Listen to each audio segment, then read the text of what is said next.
Ooh, that looks tasty. Support for Boards and Brews comes from Sovereignty.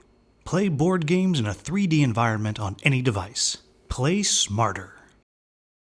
Welcome, folks. Today, the Hungry Gamer is back with another episode of Boards and Brews, and today I am joined by Mr. Adam Smith of Rolling Solo fame, and I may say the cooler of the Smith brothers. You'll probably sign off now. Yeah. No, that's where you're supposed to jump in and be like, absolutely. Yeah, absolutely. And so we're going to jump right in with the rapid fire questions everybody gets. And so here we go. It is, who the crap are you? What is your channel? What is your shtick? And how and why did you get started in the game reviewing business? Whew. All right. Well, I probably forgot half those questions, but I will start off here. So my name's Adam Smith. I have a Rolling Solo channel, which is dedicated to solo board games. And I want to say my shtick is probably, I hate this word so much when I say organically. So these people use that all the time. It makes my skin crawl. But basically, organically, I feel like the intros that I do on my videos is probably my shtick. I think that's kind of like where I put like a little bit of a spin on my playthroughs to make them a little more exciting coming into them.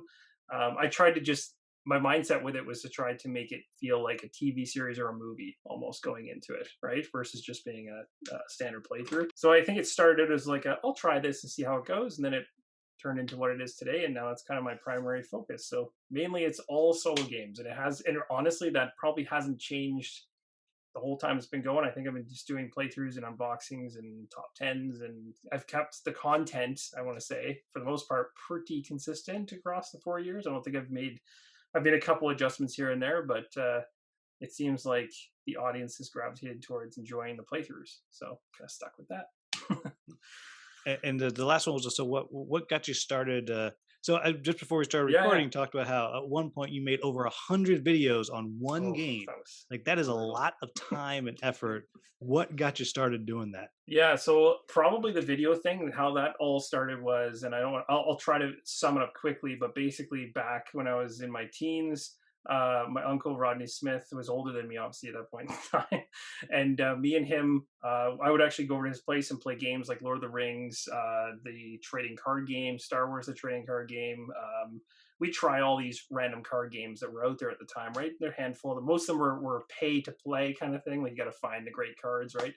So like Magic, dump your money into stuff, and we loved it. We played those together. I think that's when the bug was in me, was around that time frame, and I started trying to find games that would kind of immerse me a little bit more in like a story or the idea of surviving. So I think there was like there was even a Tomb Raider card game, I think, that came out way back then that was based on like the original old school art. Looked terrible, like absolutely terrible, but the gameplay was like, for me as a kid, it was fun because I was like, oh, this is like exploring a tomb, and your imagination kind of just goes wild, right? And you get right into it. So the bug was planted then. I dropped it. Video games took over for like a decade or more, right? Like most people in our age category kind of like went through that phase, at least to some degree, if not all of it. And then I just went to my uncle's place for a visit, I think like about 10 years ago. I said I thought he was your brother, so I apologize for that, everybody. That's so okay. Anybody who's confused. Yeah. So I went to his place, and he whipped out, because he's thinking like, okay, I've got family here, and I've got, I don't know what I should, be introducing these people to in terms of board games. But in his mind, he's already deep into the rabbit hole. So he's like, what do I do? What do I do? So he pulls out Zombicide, because he's like, well, this is like light enough that I should be able to get people interested. Plus, you can kind of see what's going on the board. So we played that, and I was kind of like, oh, this brings back those vibes of like what I experienced back when I was in my teens, like just games that kind of like, not super complex, but just enough to like get you into the world and make you want to like discover, play it, and goof around in it. And I came back home, started buying a couple seasons. This was, I think, they were heading on Kickstarter to Black Plague at that point. So I'd already missed all the original, seasons leading up. Yeah. So I just started buying them retail. And then that led me to going, okay, this is fun. What else is there? That led me to Board Game Geek, which then I sorted the list. Oh, that was bad. That's the darkness right there. And like, so I went to Board Game, I sorted it by solo games, and I was like, what is that Mage Knight game up there? I'm like, number 1. I'm like, what is that? So I went right from Zombicide to Mage Knight, which was an aggressive style. Like, funny how that is. Like, Mage Knight has this like weird tie into people, but It's like I remember playing it, and I remember going, yeah, these rules are complex compared to Zombicide for sure. I remember having to recheck rules on stupid conditions of every bloody attack and defense under the sun, trying to figure out which ones block what. But once I figured it out, and once I played the game and got it all down the table, I just loved it, and I kept playing it because I thought the AI was so unique and weird. Like, to me, being brand new to board games, like, what? Like, how is this color crystal silliness? Like, how is this? Like, who designed this? Like this is kind of where my head went, and I was like, there's got to be other games like this. And then of course I kept going down the board game list and stuff like this. And but I feel like by jumping from Zombicide to Mage Knight and having those in my first two games, it kind of helped me to realize, like, wow, Mage Knight's rulebook is insane. Takes like, so if you can tackle that, you can tackle any game under the sun, because its barrier is, it's not kind. Like, it's not necessarily like, here you go, have fun. I mean, you need to make sure Board Game Geek knows that you just started going down the list, because Yeah. they need to just pay you for that. Is the best endorsement of the hotness list or whatever that I've ever heard. It's honestly how I did it, because I think, and it might have been Rod or somebody that told me to go to Board Game Geek and just explore, right? But I just went there, and by, what most people would do is they'd filter the list, and I was like, okay. And then when I stumbled on Lord of the Rings, the card game, that was the second one that grabbed its hooks into me, and at that point, that was the one that made me realize, okay, so now I'm completely addicted to solo gaming, because now I'm like buying these packs of cards, but nobody else is playing with me. Why am I doing this? Why do I keep spending this money? And then I started asking my question. So once I asked the money question, then I moved to the time question. I was like, why am I spending 2 hours a night goofing around with decks? Like, keeping them on, like, I forget what database there was online at the time. There probably still is, where you can like store the decks that you've created per scenario, so that you can kind of like let other people in the community know, like, I built this deck and it beat that scenario or whatever. There's like a database of stuff. So anyway, I used those to kind of like build my decks and tweak them. I was like, had fallen down the Alice in Wonderland rabbit hole quite hard. That's what kind of led me to go, okay, time wise, I'm spending 2-3 hours a night already doing this in my free time. So like, why don't I just record it? Like, I'm already burning all this time doing it by myself. So why don't I just turn the camera on and see if somebody else wants to see this? Right. I don't even know why I thought to do that, but I think at the time I'd already been, and this might allude to a couple questions you have a little later on, but it's like I already kind of was pulled in by Ricky Royal's videos for Mage Knight, because I had to learn the bloody game. So like, I needed to find someone who actually had good content on the game. So his content was like what I was watching, going like, wow, that made it so much simpler to get, rather than reading the rule book. And then I kind of just saw what he was doing. There was other people in the industry, like Rob's Tabletop World, which I don't think it was called that back in the day, but I really liked him because he's just a super genuine person, extremely kind and giving, and I just liked his stuff. It was just like, very much felt like your next door neighbor kind of thing. Like, you knew the guy even if he had no idea who you were. And so those are the kind of guys that I was kind of like, oh, I could do this. Maybe I could like start a channel and try to cover some stuff that isn't being shown, right? Some games that aren't getting enough, attention or whatever, or games that are. And that's kind of where it kind of all just took off from. And I started with, I think I started with Mass Mora, which I have no idea why I did that. Like, it just happened to be a release that showed up on my doorstep, and I was like, yay, first Kickstarter. And I was like, what the hell? Let's turn on the camera and give her a shot. And that's a CMON game, right? It is, yeah. So you had a lot of stuff to show off. Yeah, that's the thing. Like, back then, I was like, "Oh, look at this! I don't even know what I'm talking about." There's 20 boxes on the table. They're all plastic. I don't know what I'm doing. All right. Well, so there's our rapid fire. Now everyone who didn't know who Adam is, now you do. Now, before we can jump in to the podcast proper, what is your brew that you have today? The brew I have today is literally just the one that I'm still finishing from like 4 or 5 months ago. Smokehead right now. So it's a very, very smoky Scotch. It's pretty good. I like it. It's not bad. I kind of got on the Scotch train quite a while ago. Then I got off of it, and I was like, I'm done with this. And then I got back on it again. Because I'm not like I probably drank a lot more in my 20s. I don't drink very much anymore in my 30s. Didn't we all, right? Yeah. So I just kind of like, so now I'm kind of like, if I do enjoy drinks, I seem to enjoy like hard liquor. So then I lean towards like, okay, I'll have a Scotch, that kind of thing. What do you got over there? And so I just have a hard cider today. Ooh, so I've been off everything for a little bit, and yeah. had some buddies over for some games yesterday, and one of them really liked cider, and which I got some at random. I was like, "This one's really Gotta good." do it. Yeah. So I was like, "All right." So this, and I don't remember what it's called. Usually, I give the company a plug, but I've forgotten what this one's called. What have you been playing recently, and what, if Ooh. anything, do you have on your table right now? Which is a silly question because I can see it. Nope, but there's other things. There's other things. Well, yes, true. You can see it. I kind of already ruined it. I realized that when I turned the camera, I'm like, well, that's that's all. But yeah, like on the table to the side that you can't see, Descent's what I got going on right now because I'm trying to get some videos out the door Oh, for that. the new one. Yes, the one that has no, there's no issues with it whatsoever, and everybody loves it. That Descent.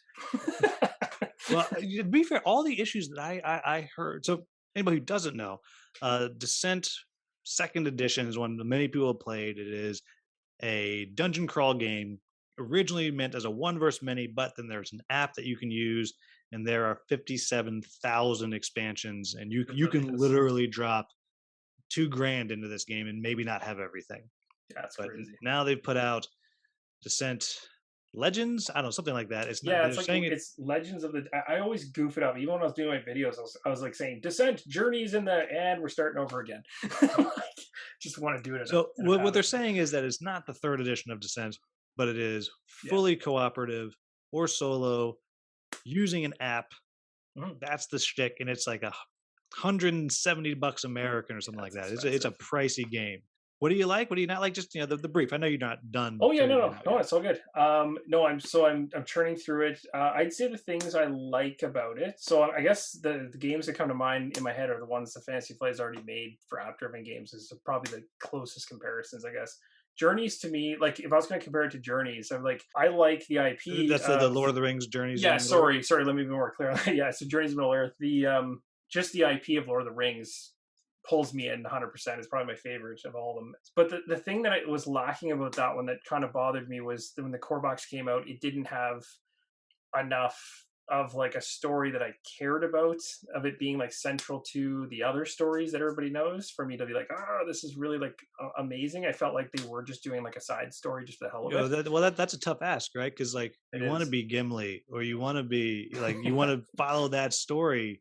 Yeah, But then if you're, I mean, I've never played that one by myself, but if you're, Fred the Ranger, that's a little harder to, it to is. get into. That's the thing, and the thing that I think was missing from that one was they started to toy with the idea of terrain in the app and doing it on the table. But the problem was with Journeys is it was all flat, which is fine, but like to me, I think that's even. It's like if you're going to do an app-driven game, I think what they did with this Descent version is what they should have done with Journeys. They should have done 3D terrain in Journeys. I think that was a huge miss because being that it's Lord of the Rings, you're going to see things like the outdoor environments are crazy. There's waterfalls, there's trees, there's rocks. Oh, You how throw all cool this would it be if you actually had like like an ent that you could actually put your guy on and like move around the board? And the cool thing is that as long as most of this stuff is cardboard versus being miniatures, then that keeps the overall cost down. It doesn't make people, freak out as much as with this. But with Descent, I mean, obviously the cost was 175, which is it certainly seems kind of jarring. If I was going to, like you mentioned, they're asking me just about like what I think snippet wise about Descent. Price is a concern initially. I still bought it anyway, but I wanted to play through it. I think I'm pretty sure I'm gonna be able to finish it fairly soon. I'm not. I'm gonna have to like once I'm done playing on the channel, I'll be able to like just go crazy off the channel until the end.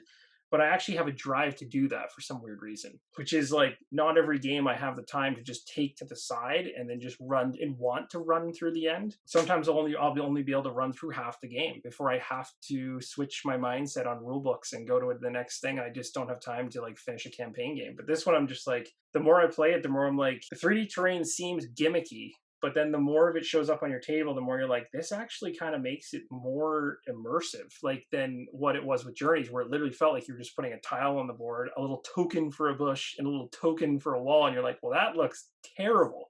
Like it looks. I mean, I could. If people like were going to complain about terrain and stuff like that, that should have been the one they probably should have been complaining about because that was, in my opinion, the least on the production scale. Whereas with this Descent, when I'm looking at, it's like, yep, once things start kind of opening up, you start going like, this is like Dungeons and Dragons on your table. Like it's literally building out stairways, bookcases, trees, archways, like all this stuff showing up as you go through. I So might for have to me, stop you. It's getting me tempted to buy it. Like for me, it's more the thing that I like about it is that outside the app, what makes the game unique, I think the biggest thing is if you forget all the terrain silliness, the gameplay in terms of managing your fatigue and your conditions and the way that you like flip a card over in order to just wipe the tokens away is really cool because it's simple, but it's also like there's tons of strategy in that, like managing where those tokens sit. And then, of course, as the game goes on, you get more conditions. The conditions are not allowed to like compound onto the cards. They have to be like if you got like scarred, for instance, you put a token on your hero card, and then if you got scarred again, you'd have to put it on a separate card. You Then scarred a third those time, you actually have to cut yourself? Is that yes, then you have to cut yourself. That's in the app as well. And then you have and like, basically they're just like like, "Oh, that's what the bag's for in the yeah. palace." And but like, the idea is like once the app triggers it, then you're kind of going, okay, I've got 3 scars, so I'm going to take this effect stack 3 times. But in the back of your mind, you're like, how the crap do I get rid of this stuff? I need to get rid of it. So it's just constant management of cards on the table. Whereas with Journeys, it was very much like you're playing a game on the table and it's fun, and I still like the game, but there was no management of tokens, so it was just card play. So I could see why people can look at that and go like, if it's just card play, that could have been in the app. Like there's not as much, there's not as much grabbing things and moving things and managing all that crap. But you know what I've learned But recently is with the app's integration into games, like, mhm, if it's done well, yep, it's amazing. it is. So the Yeah. can you see it? Yeah, you can see it right here. This Divinus, I got Yes. to a Yep. preview for Hmm. Lucky Duck, and I only got to do the first two scenarios. But Nice. the way that app is integrated Yeah. is everything I want it to be. It manages all the junk I Hmm. don't want to deal with, Hmm. and Yep. the stuff 100%. that I do want to deal with, there it is. I get to play with it and touch it and do that kind of stuff. Yes. Yeah. And so it sounds like that's what. So what it sounds like that's what Descent's doing. And the thing that almost got me on Descent is the thing that I saw the most people hating on. I really like the art, Yep. like the weird kind of. I don't know how to describe it, but man, I almost pre-ordered it Yeah. solely based on that. And then I was like, I know how much stuff I have coming up, and I know, I went and I grabbed my little list of stuff I still have to just edit and whatever. It's huge right now, Yeah. Yeah. so It was I work. resisted, but there's a lot of haters about that, and I was like, I think that I looks know. I really did. cool. And to me, it like I okay. So I'll come at this from a different angle, I guess. With did you ever play Monkey Island before? Does that ring a Oh bell? yeah, Okay, do you remember Curse of Monkey Island? I think that's the third one in the series where the artwork went from being like the old DOS looking artwork, like it was just pixels everywhere for the first two.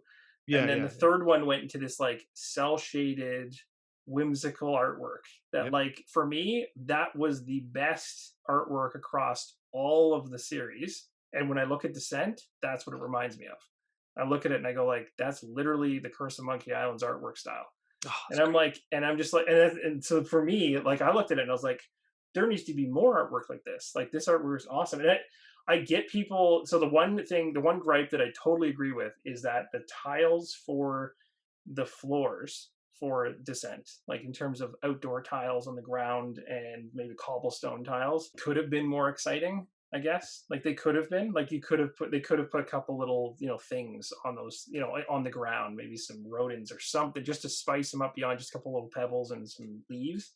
So I get that, but at the same time I'm also like they're also just supposed to be ground level. It's the idea is it's supposed to be basic so that the 3D terrain kind of makes the whole thing pop, not the ground. Like, but of course, a lot of people like to judge instantly. So they see the intro scenario and they go, look at that pile of dirt that you started on. Look at that pile of water that has nothing in it. This looks terrible. And I'm like, well, that's because you haven't actually started playing it and watched it evolve and open up and things drop down. You're like, okay, this is starting to look better No, all of a no, don't you sudden. understand? We make our judgments like that.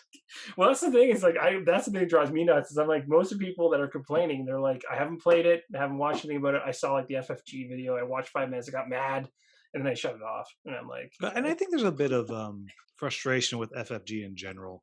there is, yep. And Yeah, then some of that's like, and I'm definitely not trying to say like, hey, accept everything, like just be happy with everything, right? Because that's not a good mindset well, either. because it's interesting. Because now you're talking mostly positively about it, and most of the Mostly, people I see talking who actually have it yeah, are really enjoying it. yep, Which is well, again. has me tempted. And then maybe when Miniature Market gets their next batch, maybe I'll Yeah. throw down for it. But like I was so intrigued.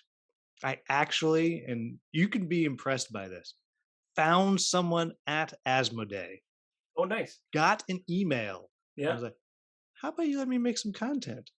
And they're like, "Absolutely, you're on the list." There you go. No, The list of people not no. to send anything to.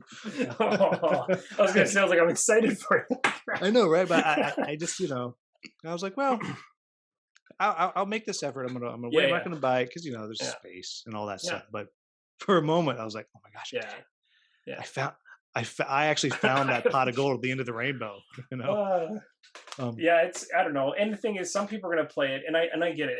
It's these app-driven games. Like some people are gonna play them and go, it's not as complex as Mage Knight or Gloomhaven, so it's not up my alley. It's not in my ball. It's not in my ballpark. So that's the hard thing too. Is like I can say I enjoy it, but I enjoy it from the standpoint of it's accessible. It doesn't take a long time to learn. The app basically takes care of 50% of the work for you.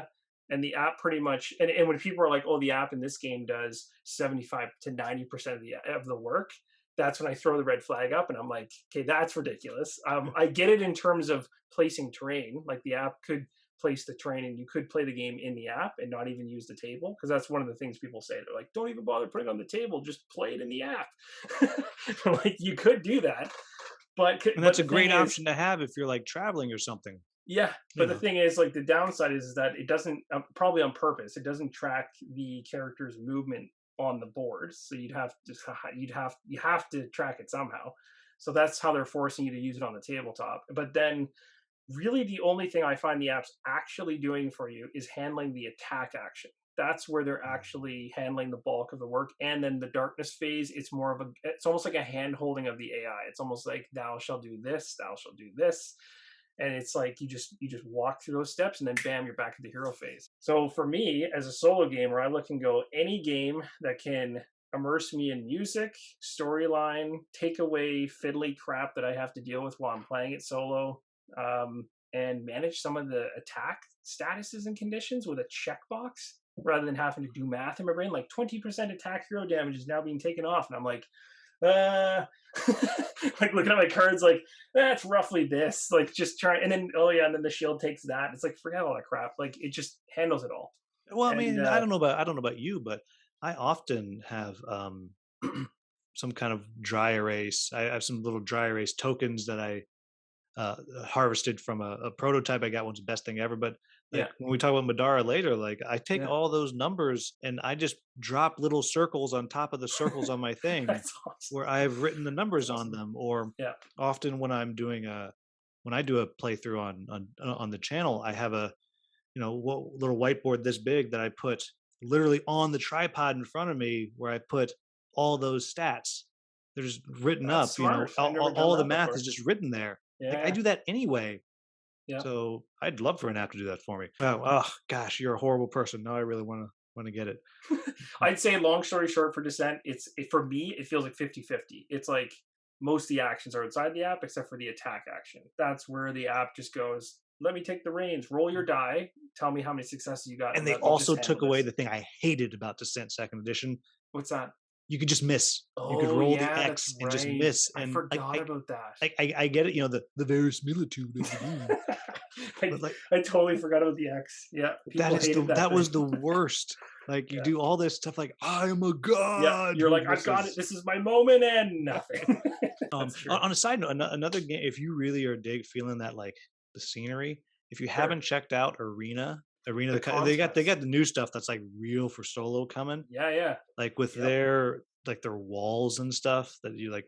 Oh man, like that 3D train is just You know what's awesome. funny? I was on one of the Facebook groups, and I don't remember which one recently, and somebody had put all their Arena the Contest stuff into Descent. They started using all the walls just to try to Mhm. build a little more immersion beyond. I think I did that with Journeys when I did the playthrough for Journeys. I was like, you know what, this board looks like crap. I'm like, this is really boring. I'm like, there's a bush. I told you this. There's a bush is a token. This is pathetic.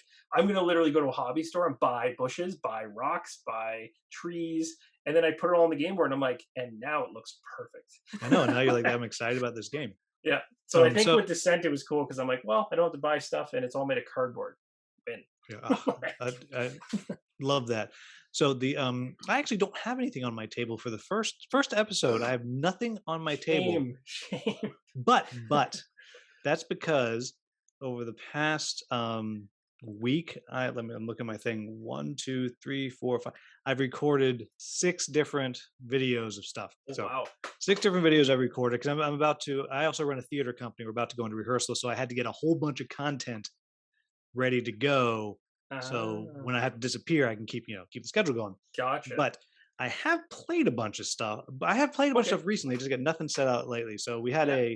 a game day yesterday. So people came over, Mhm. and I got to play one. I think you've played, and Okay. I'll get to that with that one last. Sure. The So we played this one that's just releasing from Kickstarter, a game called Mythalix. It's Mm, this competitive Greek gods, draw cards, build up your stats type thing, and okay. kind of wail on each other. It's like a total beer and pretzels kind of game Okay. because it is random. Yeah. Like we were playing, and it's almost like if you take you're a magic. You used to play Magic. You know how you got the Yeah. really good cards you might get, Yeah. Maybe and so as you're one playing, like day. you can spend your coins to draw a card to add an army to your deck. Well, and it literally says in there, common card or epic Kickstarter exclusive. And it's just Yeah. random. So you're randomly getting these things, and as you randomly put cards out, you randomly get stronger, and it changes the dice you roll. So Right. again, like I might be rolling 2 6-sided dice, and you're rolling 2 20-sided dice. Yeah. Like it's a Uh, total like yeah. It's like 1 minute it's you're like this is gonna sound so horrible, but it's like Candyland for hobby gamers. Like good. Yeah, that's very true. Yeah. you just throw Sounds it right. out there, but it took 30, 40 minutes for a 3 player game. So Wow. whatever, Okay. great. Yeah. Play it does some really cool stuff though with the board. Nice. Like it uses acrylic standees and it's big hexes, and these standees are huge. Oh, okay. But you can also see all the way through the acrylic standees, so you can see what's Mhm. underneath them. And so it does it has some cool stuff. But so that was one, and I'm Right. kind of going in order of my excitement about them. The Yep. second one, which I've loved, and I'm spoiling my review for this coming Wednesday, is Nidavellir. Um, Ooh, I don't know I, anything about that one. yeah, well, that one's not solo at all, but it is a Is that the dungeon crawl one you no, had? no, No. Okay. it's a Sorry. set Okay. collection bidding game, Oh wow. Okay. and That's it's 20. Dice Tower loved it apparently because it's on the Oh, box. It tells me that they interesting. loved it. Oh yeah. Yeah. But Makes sense. it's a game where Fafnir the dragon has been Mhm. unleashed on the Dwarven kingdoms, and the Dwarf King's like, "Hey, Yeah. Adam, Will, go out there and recruit from the taverns the bravest dwarves, and whoever gets the bravest army, you get the honor of going to fight the dragon." Some Which honor that is. to me, I'm like, I want to finish second, right? Yeah. But so it's just rounds of it's just a set collection game. You get points Okay. based on, the orange dwarves will have numbers on them. It's like little math things. So you add up the numbers on them, and you multiply it by how many you have, or the blues, you just add up the numbers. So whatever. It's just, math at the end of the game. But the Yeah. cool thing is each of the taverns has between 3 and 5 dwarves in it, depending on how many players you got, and you have 5 coins, and it's Mm, 0, 2, 3, 4, and 5, and you're going to okay. bid 1 coin at each place. Whoever has the highest bid, they get the dwarf. But if you bid the 0, you get to then take the 2 coins you didn't use, add them together. So if I got a 3 and a 4, 7, I throw away my 4 and I take a new coin that's now a 7. Now Oh, my interesting. bidding pool is better. Right. So you go through every kind of bidding up, and it is Hmm. fast. Am I going to say it? Yeah, it is the best set collection game I have ever played. Awesome. And Well, that's gonna go on my list of things to yeah, check like out. I don't Sorry, know and if you. did this come through Kickstarter or was it like a No, retail no, it's a release? straight release. I think How the it's heck did I miss? from France, like a Hachette, Hachette Games is putting it Okay. out here in the U.S. Yep. And there's but it's also on Board Game Arena if you're ever on that. Interesting. Okay. It's Well, I'm definitely gonna look into that now because I'm like, I didn't it even is fan. Well, never heard of that. I'll send you the video. You can decide, but it's Yeah. Okay. if you have someone to play with, it's amazing, Mhm. and it's a 20-minute game. Yeah, that's awesome. That's awesome. It's rare to find those games right now. It's like, There's there, that but one that I'm really high on. good And ones. the other one is I just finally played because I didn't get it, but I got suckered into the Kickstarter for Mhm. the new stuff. Was right here, Adventure Tactics. Oh, I I have assume not you played played that. that, right? Nope, never played it. Never played it. You haven't? Nope. Shame on your channel. You need to Shame. get this Yeah. and put this on your channel. No, have Uh, not. I think I've heard of it, but I don't remember anything of what I've heard now at this point in time. So I'm well, drawing complete blank. the good thing about it is it's fast. I Right. mean, it's 30. Well, to be fair, we played 2 levels. Okay. It was for first, but I mean, the first level was maybe 30 minutes. The second level was maybe probably would have been 45 minutes had we not lost within 10 minutes because we were Right. stupid. Um, that gives us things like it's like run the gauntlet of bad guys, and Hmm. like one person's carrying like the sacred baby or something. It's like and all the It's like, all bad guys right. are going to attack the person carrying the baby. So dumb us was like, baby person, run ahead in the front, you'll be fine. They were No, not. they were Uh, not. Yeah. it went poorly, but that That's is awesome. a the shtick with that game is the leveling up. Pretty much Okay. after every Okay. scenario you level up, but there's no rules There's for the no most part. rules. Like I start as a I fighter, then like I go, that. yeah, I want to take some wizard. I Oh, want to take weird. some ranger. Okay. So it's like Um, very plug and play ish. Whatever you uh, not even. I don't even trying yeah, to think of a good way to not sum even. that up. It's just like the tech tree that you would Yeah. have in a lot of games. You can You're just do free to whatever reset you. it whenever Yeah, you you can want. do whatever you Oh, want. okay. Okay. And it has like if you want to become Hmm. a barbarian, you have to have had 2 levels of whatever. Yeah. But there's no rules. There's no restrictions. It's funny I because mean, at the very beginning when you said there's no rules, I was like, no rules. I'm like, that is Myth, the board game. Like, you were talking about Myth right now. I remember when I first got that game and I was like, I think I read like 3 pages. I'm not trying to, I don't want to derail you here, but I read 3 pages and I was like, I gotta sell it. I'm mad already. Like, I'm like, I can't play a game where it literally just says do as you feel. Like that doesn't make any sense. I'm like, I can grab all the game components out of my boxes and do as I feel with them. It's because not, you can make up your own it's game. not, You can do yeah, that. it's not going to equate to a good game. Yeah, but actually, I mean, early thing, I do recommend if you can get all. Yeah, I mean, I will. there's an issue. Apparently, there's an issue with the first printing. Oh, okay. Okay. Apparently, all of the character boards of everyone is warped. And so in the new Kickstarter, Yeah. there's some people who have the old one. If you back, for $1, we'll send you stuff. Oh, that's So nice. they're Yeah, they're making it right, but that's apparently good. it's all of them. Uh, But if you can find a copy, it it's fun. okay. It's What's quick, what's the fast. next game? What's a game that you compare it with? In a terrible sentence, but like, Mm. is there a game that's it's kind of like a? Because I'm trying to think if I played something similar to it, but I maybe haven't not. played anything like it. Well, that's good then. I guess if it's different enough to stand on its own, Yeah, I because a mean, lot of board games kind of you're like, yeah, it kind of plays like yeah. this. I mean, now the weight of it, Yeah, yeah. I'd compare to like Barnacle Bay, Wander Oh, Barnacle okay, Bay. okay, Have you cool. played that one? I have played that one. Yeah. Yes, yeah. Isn't it And coming back? I Isn't love that one that game coming for back to all of that Kickstarter? game's warts. I Yeah, love that game. It's just yeah, so whimsical. I yeah. love it.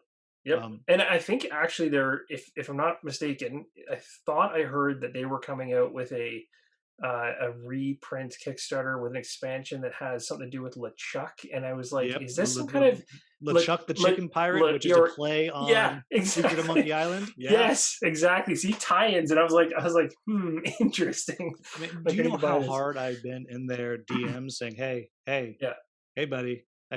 I could make some content for you for this." That's awesome. So hard, Yeah, but it's it's a about good that game. weight, but it's faster Okay. every game.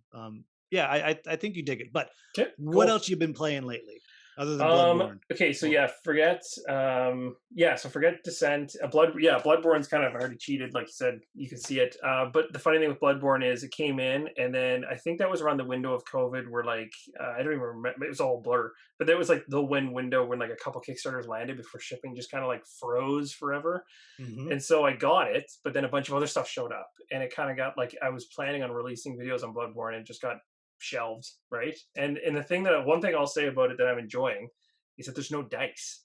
Like I was just happy that Simon didn't default in their design to dice with Bloodborne, because I was like, very easy, you could find an IP for a video game, convert it, and typically dice are involved in some way, shape, or form. So for them to go down the card route only, like actually some hand management and then trying to, what I really liked was like the timing of the attacks and like being able to dodge and choose when you dodge, and it fills up your weapon card, and then and then stops you from, you kind of can't use that same weapon again right away. You have to reset it by flipping it over. There's a hunter's dream aspect, which is really weird. Like you can just hop out of the game anytime and go into this like in between state, and and then ramp your deck back up, and then jump right back in the world. But then the problem is the world's reset, so everything you did just came back. So there's like an advantage and a disadvantage. But I've heard people say they hate the timer. Like that's the only thing that I've heard people say is like the biggest con is like the game's timed. So for someone who's like, I hate having 12 turns to accomplish something, like, and there's a lot of people like that. And I honestly probably haven't played it enough to say I hate it, but I get why they put it in, because obviously you could just muddle around, right? You could goof around inside the game, and you probably could just game the game basically, right? If it wasn't timed. But I think some people have gone on in the file section on Board Game Geek, and they're like the video game version of Bloodborne, no timer, and they've adapted the rules so you can just do your thing, right? And I'm sure they've done it in a way that's somewhat balanced. But anyway, that one's one that's fun. Been enjoying that. The other thing I've been doing is those are two I've been playing on the table. Jaws of the Lion. I'm playing that not solo. I'm a very horrible person. No, that's okay. Well, But so, I'm so are playing. we. We've been Yeah, paused, but I we love playing games with with other people, even though. the same group that we got through Gloomhaven with. Yeah, We're doing Jaws of the Lion with, so we're gonna finish nice. that That's too. awesome. Yeah. And it's this funny thing too. So like I definitely enjoy playing games with other people. Like just because I do solo content is not like a people. Oh my gosh, your subscribers just dropped by 1,000. Quick, Quick, take it back, yeah, take it it's like, back. cut it out quick. So I think in Jaws we're like, I don't even know how many we're in now. We're probably not that far in, but there's 20 something scenarios I think in the base game. It's very foggy. But we're playing it through Tabletop Simulator. I still own the game physically, but then during COVID, I'm like, all right, well, we're doing this on Tabletop Simulator because it's the only way to do it. And we just haven't played it, I think, in a couple of months. But for a while there, we religiously every Monday we're doing it. So we got to get back to it. I talked about it on Monday with my friend. And I was like, we need to finish it. I'm like, we have to finish. If we don't finish this game because it only has 25 scenarios or whatever the hell amount it has, I'm like, we need to finish it. If you don't finish that, there is no hope that you're finishing anything ever. Yeah, I know. I'm like, well, that's interesting because I have found before when I started, because I mean, I love dungeon crawls so much. Like they're fun. They're fun. There's times where you want to break from them, but there's something as a solo player I think that people gravitate towards is like, if you're gonna bother as a solo player to come back to a game on the table, a game that's just a one shot doesn't necessarily bring you back. It just like, so that's when it's just like beat your own score is fun as a one off, but there's no reason to come back to it because you just played it. So you go to the next game.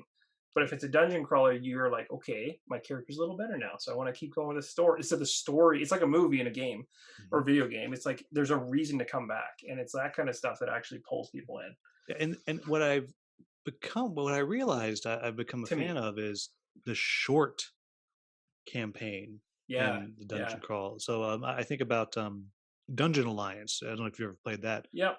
When they released the adventure packs, like it's 4 games. Now, to be fair, one game of Dungeon Alliance is 2-3 hours. I mean, it's long. It's long, yeah.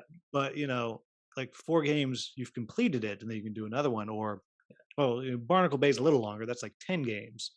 But Dungeon Alliance, just remind me, it's a little brain burny, right? Like it's a little super bit. brain Like there's certain spots where you're just kind of like, oh, like there's so many different Because there's very little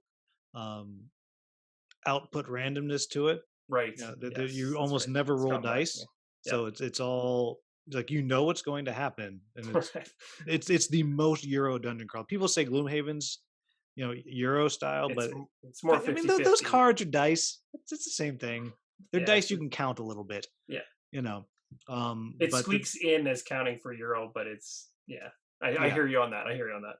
But and that's not me slagging off Gloomhaven. No, but because if you were like, hey, let's play Frosthaven right now, I'd be like, okay, stop, and we would do it. But I found, because it's so hard to finish a whole campaign, like I had a blast playing Adventure Tactics, but now I want to play it with the people I played it with. Yep. So it's at least 18 games, and that's hard to do, to get all those people together. But when the dungeon crawls show, like I back a lot of them solely to play by myself, and every now and then my wife says, "That one looks neat. Is that one really complicated?" Oh, cool. And if my answer is no, then she's like, "Okay, I'll try that." Okay. As long as there's something that will smash. Like that's her thing. Okay. If she can play the Hulk, basically. Which is funny because she is a extremely intelligent and plan stuff out type of person. Right. But in a game, She if she just can, like, like, so in but Barnacle Bay, I don't know if you think you have those like darkness tiles, yep. like where she's Hmm. she likes the polar bear with the big hammer. Yes, I was gonna say that. I'm like, that's polar bear is Yep. definitely what she's And using. like she gets into it a little bit, and like there was the one darkness thing, and I was like, okay, these are the choices he gives you. What do you want to do? And she's like, I shout at it. I was like, Yeah, great, the so you darkest thing shout I at the could possibly darkness, do. Yeah, so that's like her, her type thing. But so if she can that's funny. smash and it's not too complicated, she's like, Yeah, I will play that with you. and it's a win. Okay. But for the most part, I get them to like Alter Quest. I played that by myself, Yeah, you know, yeah. that kind of thing. And I'm really oh, sorry, we are so far off topic, but No, that's fine. It's okay. the new one. I'm curious of your thoughts if you looked at the new one from the people who did Zaya, Arydia. Have you Oh looked at that? yeah, yes. No. So okay, I know it's on Kickstarter, but I haven't read the Kickstarter page. So I know that it's. Am I mixing this up with the Earthborn one? The Earthborn's a card game, right? Yeah, Earthborn's a Yeah, card game. yeah. And then this Um, Iridia one's like a narrative, yeah, like it's a dungeon huge crawler campaign. campaign. Okay, yeah. And I was kind of hoping you knew more because you're Unfortunately, big no. time because I because I want to Yeah. want this game. Well, that's the thing. Like, I've had a couple people message me on the side and be like, "We really want you to cover this." Like people on the channel, like on my channel, just going like, "This would be so much. It'd be so right up your alley. Like, this is a game you probably would like." And I'm like, "Okay, cool." But I just for some weird reason haven't got a chance to like skim that Kickstarter page yet, which is weird because normally anything around adventure games, narrative driven, that kind of stuff, it's like usually something I'm checking. So people ask me, I'm like, I actually don't know much on that Well, one. yeah, that's Sadly. I'm just waiting for them What to do you think post. about it? I guess is a better question. So everything everything I've seen looks cool. I mean, one, I Yeah. appreciate pre-painted minis. That's where a lot of the cost is, Oh, like that's cool. I didn't know pre-painted that. Okay. minis, Yeah. and they do look good. It's not like Betrayal House on the Hill pre-painted minis. Like, Those are worth their money. yeah, like they do look good, and they have changeable heads, Oh, nice. which is Okay. neat. So you can be male, female, different That's races, kind of cool. whatever. Which Okay. love that. That's cool. Yeah. But my main drawback with it is, and now everybody watching or listening, I'm not slagging off people who do paid previews. I'm not. However, Yeah. I like to have some on there that aren't paid because my Right. general Right. feeling is Yeah. if I was taking money for a preview, I'm going to tell you everything I tell you is going to be true, but I'm going to tell you the stuff I like. I'm Right. probably not going to tell you the other stuff that I Right. don't like as much because Right. it's kind of an advertisement. So they only That's had the true. paid previews, and the stuff that the paid previews have said that they like, Hmm. I'm all about. Okay. But So my question is there something that that's isn't like there? hiding. That's like in the background that people are Right, kind and of they haven't washing posted the over. rule book yet. Oh, weird. Well, so I Like talked to for the whole somebody who game? got the rule book, and I was like, "Hey, hey," That's strange. and I was like, this is me whispering through Discord. I was like, Yeah. "Hey, send me the rule book so I can look at it." And he's like, "Well, let me check with the publisher." I was like, "Crap." Yeah. So the rule book's just not ready to be looked at. Apparently, it's just organizationally messed. But so I'm waiting for Okay. that. But if that comes out and it looks good, I'll probably back it because it does look cool. They're doing cool stuff with the combat, like each of the bad guys, like it's like a card, a picture of like a rat or whatever, and it'll have like Okay. a dot on the head Yeah. and the tail and the belly. And each weapon has a pattern that it swings. Right. So like, your weapon may go swing Like a cross, like a horizontally? cross Okay. line, which means you could hit the belly and the tail in one hit. But if you happen to have a weapon that Interesting. does a Like hits on a curved triangle, angle or something? you Yeah. might be able to kill it in one hit. Oh, weird. It's That's weird, but it's like that's unique and weird, but interesting. yeah, it kinda makes the combat less of like, I'm just using my hammer, however I'm using my hammer. Like, Yeah. just swinging this giant hammer and just And, rolling a die. you can use the That's hammer. It just might interesting. be harder. So it's like Hmm. that's really interesting And to me. honestly, if you end up getting the rule book and reading it, you probably will be able to figure out quite quickly. Yep. Like, I mean, honestly, if most of the games here handed a rule book to you before you even saw the components, and it was just writing and you just read it, I imagine people can make a pretty informed decision off the rule book. Yeah. So Like, it's just like, the, yeah, this game's gonna be crap because it just runs in a way that I don't jive with, right, or oh, whatever. isn't that But the worst when you agree to cover something because you think it's going to be great, and then you get the rule, but you're like, "Oh, I was wrong." oh, I've been down that road.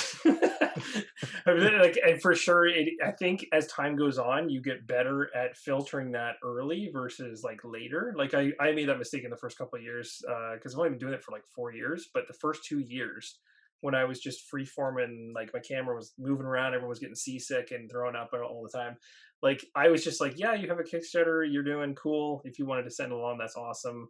And they might message me and say like, yeah, like we'd love you to cover it. And I'm like, yeah, sure, nothing could possibly go wrong with this. And they send it to me, and it's like, it looks like they cut it out with like, cardboard paper and there's crayon markings on everything. I'm just like, this is not going to be like, how am I supposed to be passionate about this? Like, even if everything about the game in terms of its story is like exciting, I'm just looking at it and I'm like, I don't think I can even want to try to play this.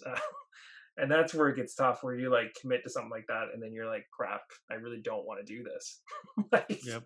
and Yeah. I learned very quickly to filter that at the very beginning, Yeah, and well, make sure that it like, becomes easier because you said to about 2 years, and I'm yeah, just past 2 years, and it does. You it's almost get really this. You get this like weird, like, I don't know how it's. You can say it's experience. I guess it is, but it's like you just get this feeling. Like you can almost look at a Kickstarter page, see the art, see a gameplay example. You can almost wash over it at a high level, and just be like, this is right up my alley, or this is a gamble. This is like, this might be a hit for me or be a total bomb, or you'll just look at it and go, this is garbage, and I will never touch this. yeah. Like Um, well, and along with the time it comes with, it becomes it's easier to say no yeah, because someone else will contact you. yeah, I guess It's that's true. like Yeah, it's very analogous to the theater profession. Like when you first get out of school and theater, hmm, any job that is offered you, you take. But right. as you Okay. get more credits, you start Yes. to say, you know what, this one's not for me. I don't think I can, like whatever it may be. The No, last thing I'll that's say that that's I've a been good point. playing That's a good point. lately, You get a little more selective at that point, right? You're kind of like, yeah, you're like, yeah, I know and what I'm it's looking for, and I'm not just going to say yes to everything, kind of thing. right, because if nobody I play with is going to enjoy this, I'm not going to spend Why? my time Yeah, doing this. exactly. Yeah, Even if and Adam will like it, we'll send and it to Adam. I think that's a part of the reason why a lot of people ask me, because like I don't do reviews like specifically on my channel, because I try to be like, well, you know what, at the end of for me, this is my own personal opinion, but I'm just like, I prefer to just kind of like play the game, show you how it plays, and then let the person watch it and go, yeah, that's right up my alley, or nah, could live without it. And like I feel like people can deduce, I think 70% of what a review offers out of a playthrough. Yeah. The thing that a review does as an advantage over a playthrough is it might expose some things more aggressively, right? If there is negatives, they come out quicker, because it's like in a Or if playthrough there's you made it. positives Yeah, they'll because come in a up quicker. playthrough, like I could play through the first Snare Descent, it might seem like a dream, but maybe it's a tutorial, so it's a dream. And then you play the second one, it's garbage. It's terrible, right? Like who knows, right? Like it could change between a playthrough, but a review, if the reviewers played a number of games, they might have gone, yeah, I played this, 6 or 7 times, and by the time I got to the sixth or seventh one, I had fallen asleep on the table. I was like, I was sleeping. I had a great Like, nap, 10 out of 10. yeah, it's like, so there's Yeah. advantages to both forms of content for sure.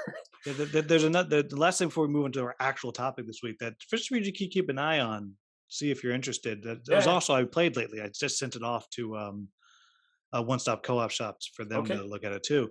There's a Yep. game coming up out of Bulgaria called Ooh, ThreeTale, I've and never it heard of that is either. based 3 on Bulgarian folk tales, which apparently the number three is magical in their folk Oh, tales. So you had to play three characters, okay. and stuff happens in threes. Yeah. And the game is broken down into the past, the present, and the future. In the past, you build the board. It's like a somewhat tile laying game, but you're also moving your miniature around on the board, and you're Mhm. buffing yourself up to become the actual hero. Because you start out, you're trash. You can't do anything. But you're buffing yourself up, and you're helping each other. And it's got some cool mechanics. If you buff certain stats, you will continually buff yourself each turn, or other stats, you will continually buff the other players Right. around the Okay. table, which is kind of cool. But Yeah. then after you put all the tiles, you've made the board, then you go into the present. The present is just like an intermission. It's like Oh, change okay. your player order, put new stuff on the map, whatever. Mhm. And then the future is the actual real scenario. Like this is what you actually have to do to win, Okay. whether it is you go fight a bunch of bosses and find treasure, or Yeah. a ghost ship you're fighting or whatever.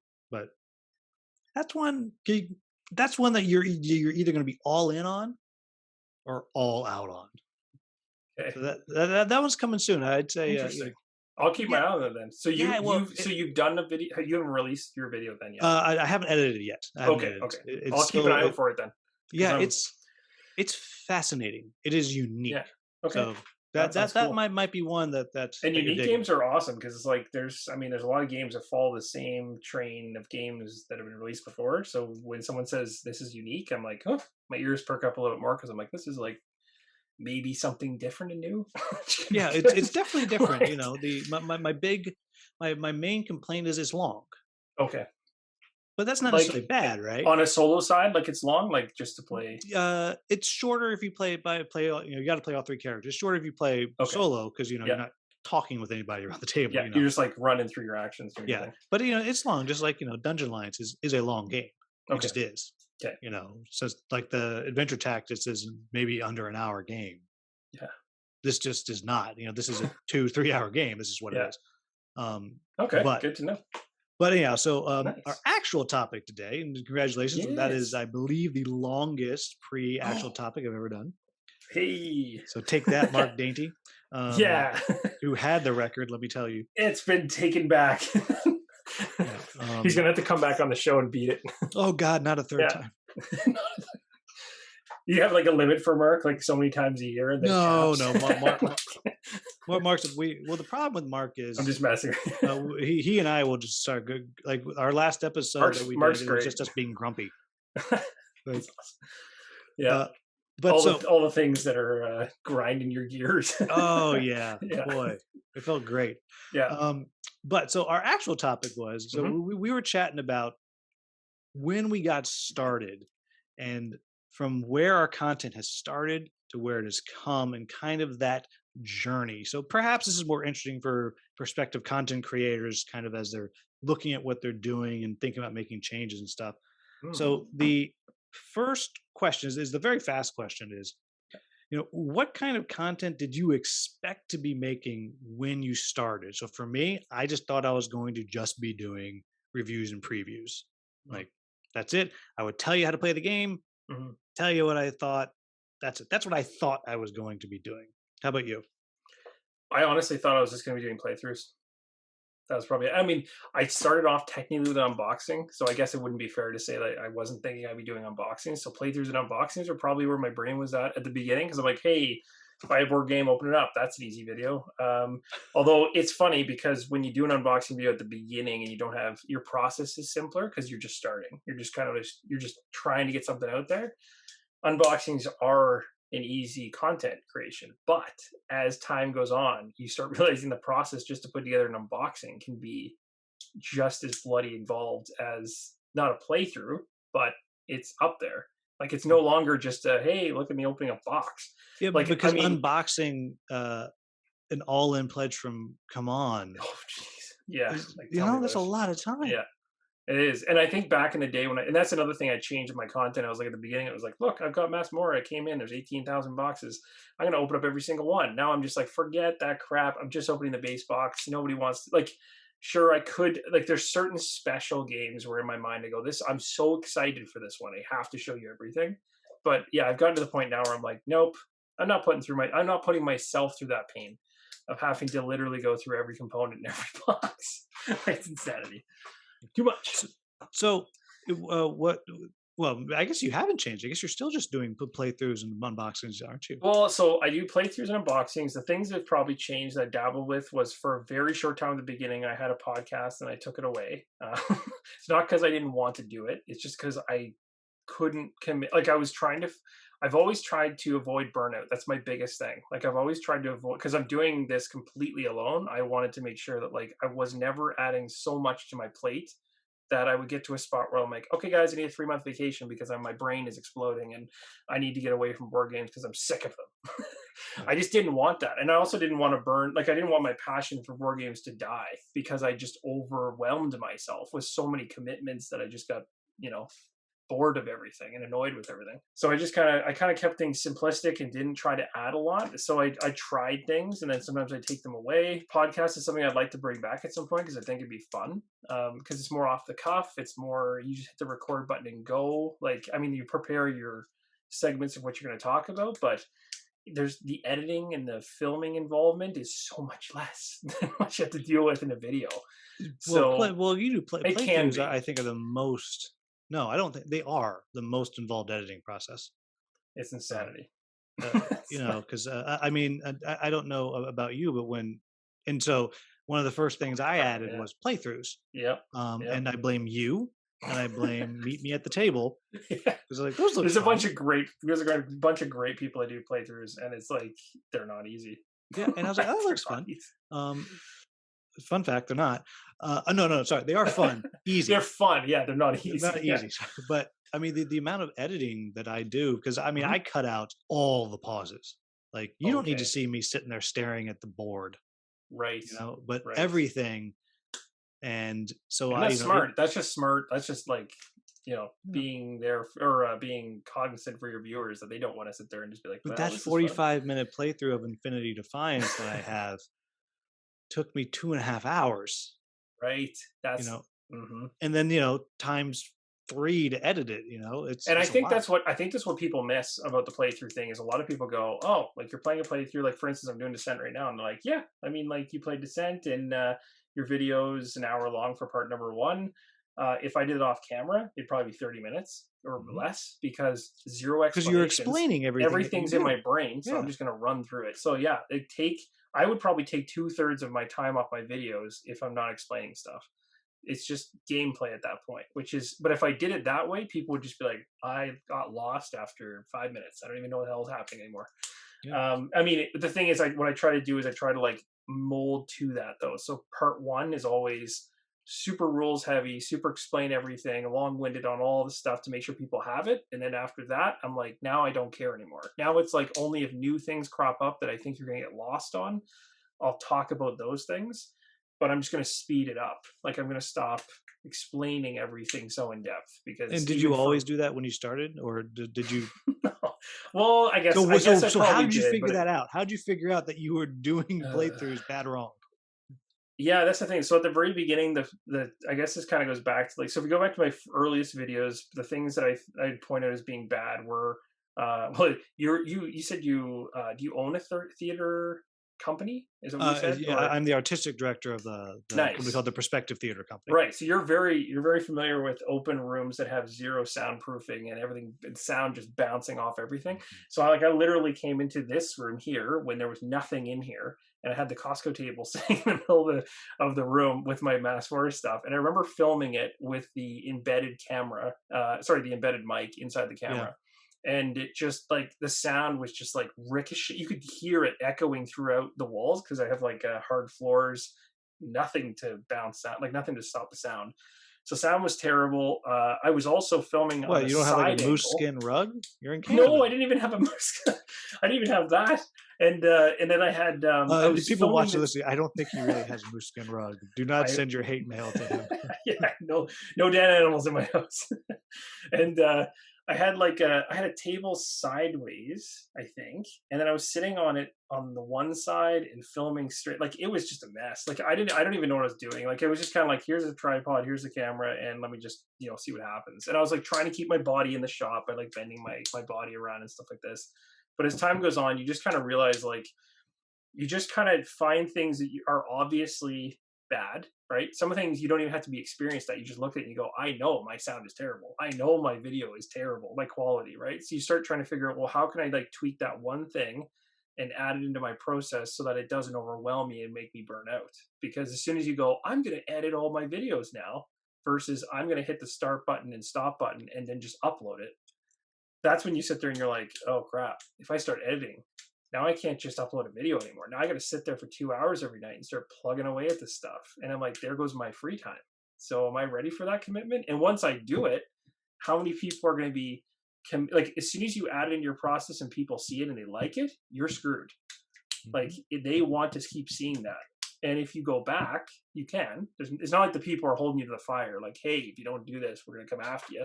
But you know that if you've got a successful shtick going or something you've changed has gotten better, and you take it away, it's tough.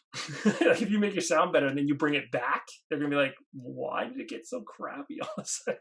Yeah. Like, But what they don't realize behind the scenes is how much time, like you were saying, playthroughs and stuff. It takes time to do this. Like, so a 45-minute video of Descent takes, can take 3.5 to 4 hours behind the scenes to get it done. And it's like, that seems absurd. And it really is for how much you're actually playing on the table. But if you want to do it to a certain level, I guess, then Yeah, you I kind mean, of if you want people to be able to enjoy it. yeah, you kind of have to, but you certainly don't have to when you're starting. When you're starting, it's just like turn your camera on, use your iPhone, plug in a lapel mic, and run. Like just you'll literally figure it out as you Yes, go. plug in the lapel mic, because I made the same mistake. We're kind of combining the two things of like, well, what are the because we're going to talk about going back and watching your first video in a second. Right, right. But one of the first changes that I made was I got a mic, Okay. because and one of the later changes I made was I realized my computer can flip the video. Oh, So, like like just flip it, like. flip it 180 degrees, so I don't have to be standing Oh, behind the sorry, I see camera. what you're saying. Yeah, yeah, yes, Like I just yes, didn't think about that. So I was yes. standing Okay, behind the camera, yeah, and I didn't have a mic. And so you can, and people listening, you have to be watching to see this. So if you're only listening, you can't quite see it. But I would move my head back and forth, and then literally, if you listen on headphones, my voice would pop hotter in one ear or the other based on where Oh, no way. my head was Yeah, on either side of the camera, and of course, it sounded that's crappy and wild. echoey. Right. So that was like the first mistake I made. The second mistake, I got a mic, the one I'm using now, which works really well. But down at the bottom, it has an echo feature, Ah, which I okay. always turn down. Hmm. But when I was behind the camera, I would like rubber band the whole thing to the camera, Right. and sometimes I'd put it on and it would knock up the echo a little bit. So I'd have whole episodes or reviews or whatever with like just the slightest little echo. Oh, okay. It's so annoying. It's just, Like I but that's the thing. You noticed it though, right? Like it was just like you knew No, it I was didn't. there. Someone Oh, you else was like, didn't? "Why do you have an Oh, echo?" I was like, "What are oh, you no way. talking about?" So did you like turn up the volume really loud in your video and then just kind of go like, "Oh my gosh, it's there"? Like you didn't Yeah, realize? because Um, I just didn't notice it. yeah. No, I've 100% been there, and I've done the same thing even with lapel mic, where I went from an internal mic, like I said, I had, and then I went to a lapel mic, and the one I bought was cheap garbage and had like that fuzzy sound, that tinny Mm. sound. And I was just like, I didn't know what even to expect from a lapel mic in the first place when I first plugged it in. I was just like, whatever, this is gonna make things better, and it did. But it also had that like fuzzy sound, and I was like, wait, this thing is defective. But I didn't even like register that. So I was just like, your mic is probably defective. It's like, Thank thank you. you, yeah, thank you. Yeah, and Thank then you, sir. the next thing I did was I got a horizontal arm, so I could actually Okay, shoot straight down, which has its own issues. nice. Yes, yeah. And then I realized I could flip the video, so I didn't have to be behind the camera, so Hmm. I could go around to the other side, and, play in a way that felt normal. Yes, So those, yeah. those were for me kind of the big change, but that took a year to figure those things out. I still can't play normal. That sounds so terrible, but I can't. Like my camera setup right now is literally I have a tripod in front of my table, and I have to play on both sides of it, and I have to suck it up because just the space issue in my studio. I have no way to get to the other side of my table. It's a game shelf. So when I go to the other side of the room, it's just like bam, there's no space. Like I can't stand on the other. I can't have a camera on that opposite side reversed It's back. Like time I to get can't that do that. horizontal arm. I'm telling Right? I you, know there's that too, and I'm like, ooh, I don't know. it is But nice. I will say that I've gotten like you get used to things too. Like I if I showed someone what I do, they'd look and go like, you could do this better. But it's weird because you get like you almost get good at whatever it is you're doing, even if it is tougher to do. Like it becomes like second nature.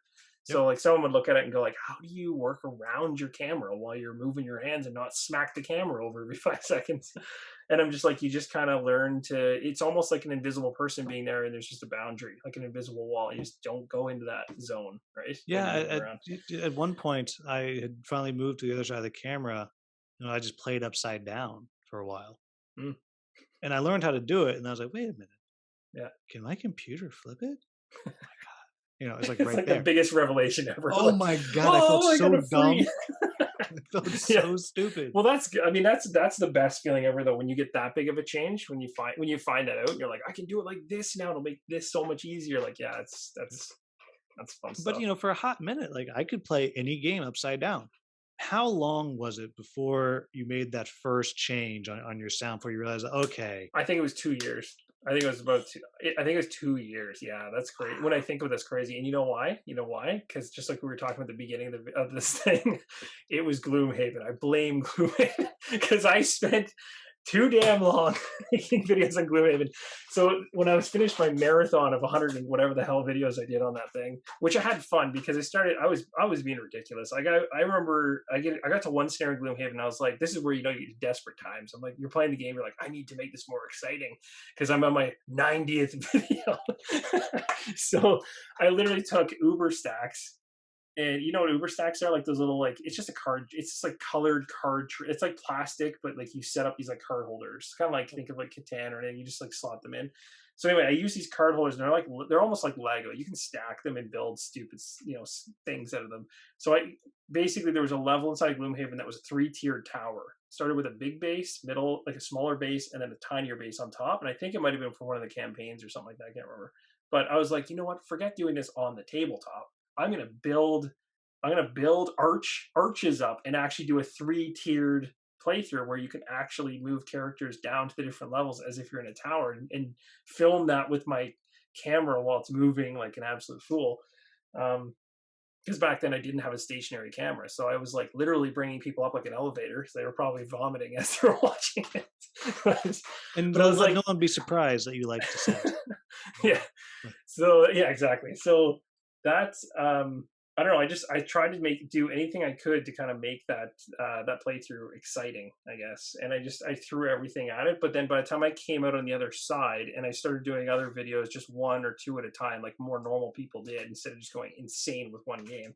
Then eventually I got to a point where I think it just tweaked in my brain that like I've been doing this for 2 years. I built up an audience, I guess, in my brain. At that time, this is one thing that content creators, especially new ones, really struggle with, and I did for sure when I first started, was just understanding like how many subs or how many people that enjoy your work do you need to have before you're even legitimate or before you're even considered somebody worth talking about, right? In my brain back then, I didn't even know what that metric was. I just was like, just doing it because I think it's fun. Like if I get, and I only was getting like 300 or 400 views on my videos. Like those playthroughs are only getting like 300, 400 views. So I was not doing it for like, look at me. Like I'm doing this because people love it. I'm just doing it because I loved it. I did not care how many people watched. But I think because I stuck with it and just kind of like eventually found an audience by doing it, then once I got to a point, I think maybe around 5,000 or 4,000, like somewhere in that range, I kind of went, okay, like I've got enough of a following now. I think I should start trying to like make this a little bit better than I'm doing like currently, right? And maybe like literally holding the camera. I had this like cheap tripod that's little like 3-pronged tripod that's like this big hooked underneath my PowerShot camera, and I would just like close it and hold it. That was what I held my camera with, and I was recording straight out of the camera. And then so I was like, why don't I stop holding it? Why don't I stop recording audio from that? And then start doing, I think it was Arkham Horror 3rd Edition. No, sorry. Maybe it was. Yeah, I think it was Arkham Horror 3rd Edition when it came out. I think that was the game where I switched to my camera's going to stay still and I'm not going to make you seasick anymore. So I started taking like focus shots on stuff. And then when I was done with that video and I first watched it, I was like, holy crap. I'm like, this is so much better.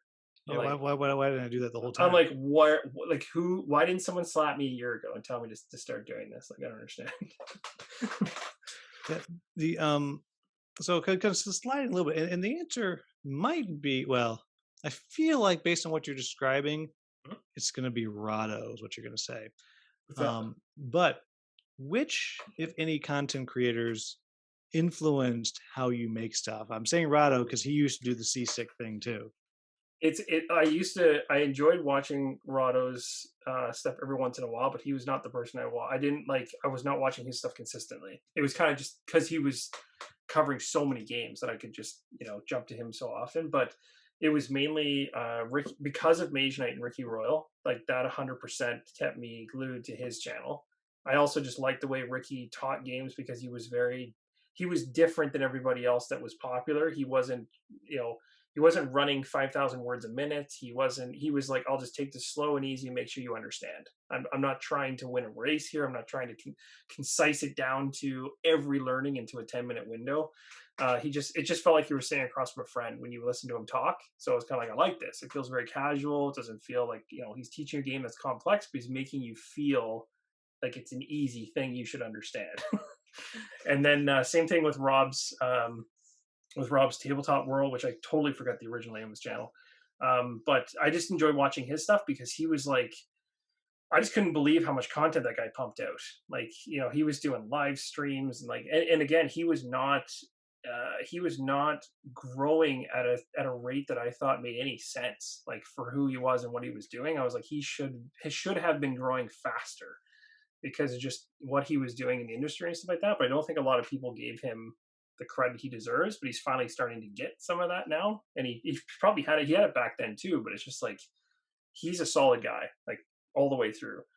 And so those were probably the two. And then obviously I say Rodney last, but he really was first. It's just that Rodney's videos were very like I think Rodney's approach has always been, I want to make sure I hit all the board gamers versus being very selective to a certain pocket of them. So like, even though he'd love to play a game like Descent or anything on your shelf that you were just mentioning, he might turn around and go, well, if that's not something that every family could sit down and play, then it's probably not content I want to make. Like that's kind of so it kind of stopped me from watching his stuff as often because most of his stuff was catered to a wider audience, like almost like I'm just brand new to board games, please give me something good. So that's why I think why his channel is so successful is because it's very broad. It's just like, you can, if you're brand new to board gaming, you go to his site, you could pick any of his tutorial videos and none of those games are going to be so complex that you're going to get lost. It's not Middara. None of them are like to that level. You're not going to find games you're going to get in the rule book for, 70 years.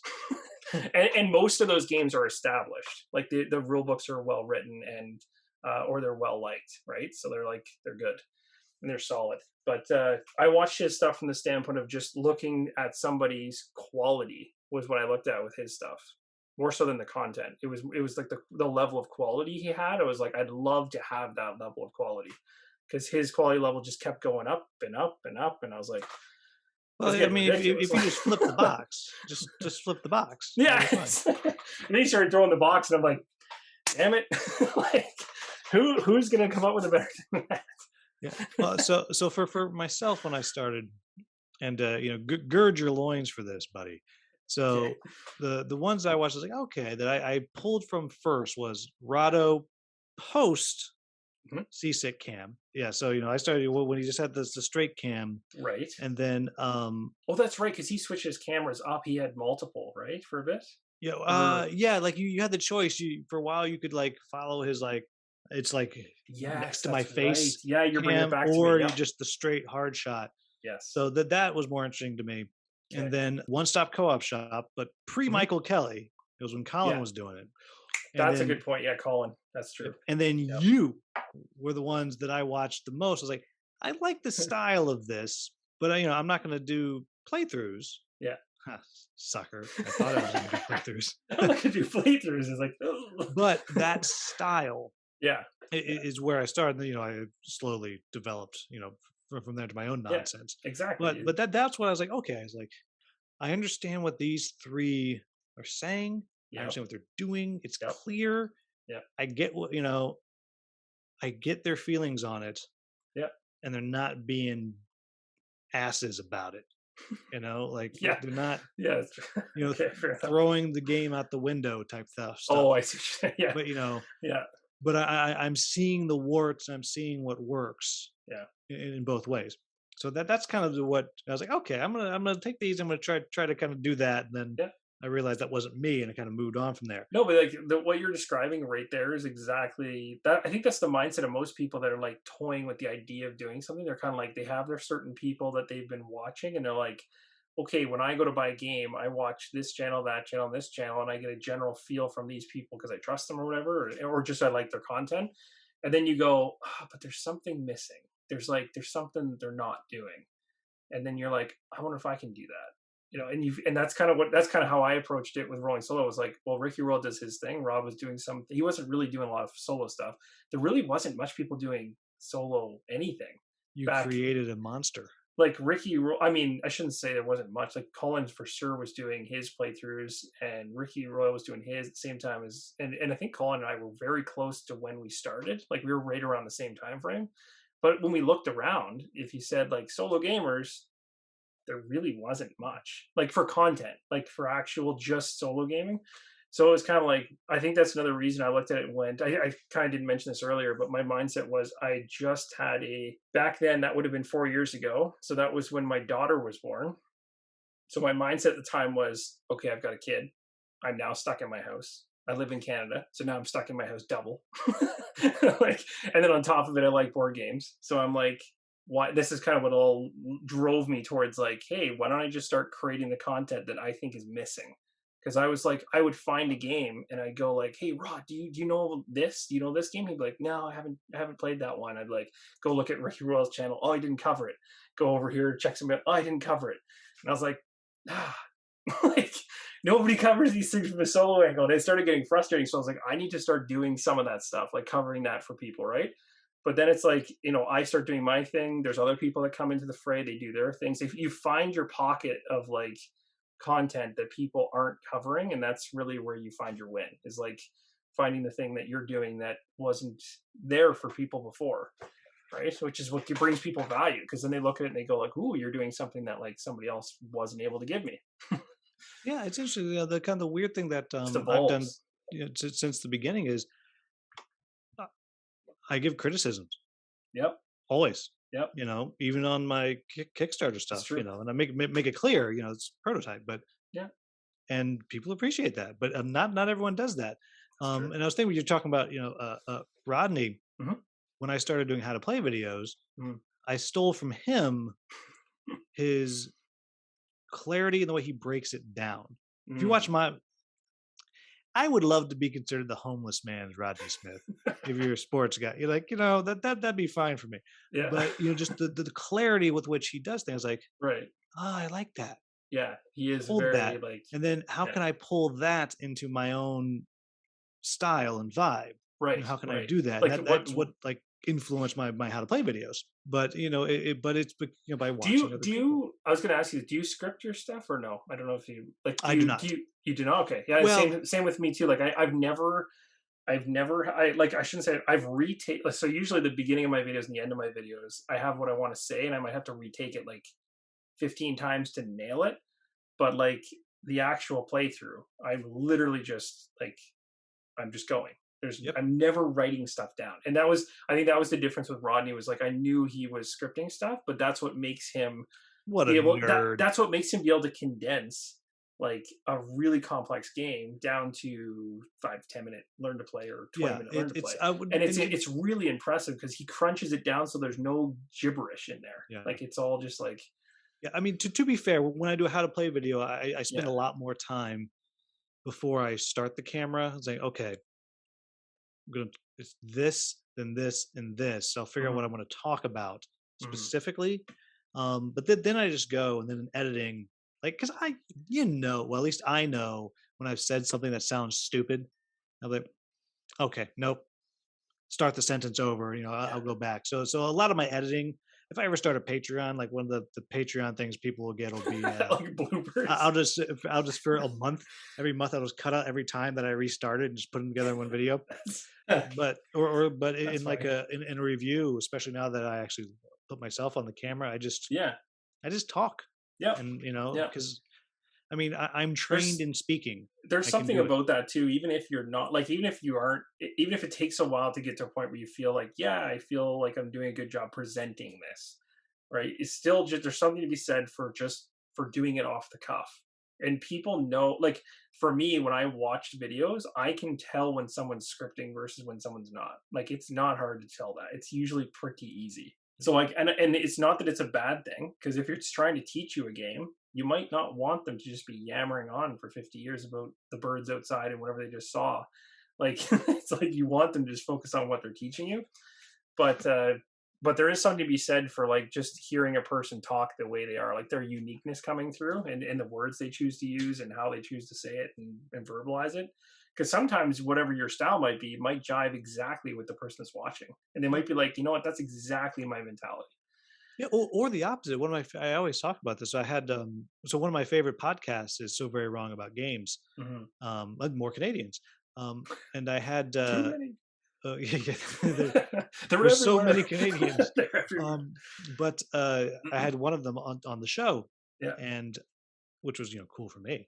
Yeah. But one of the things I told him was that I almost never agree with you, but it's useful because to the point where when they are slamming something, I'm like, Hmm.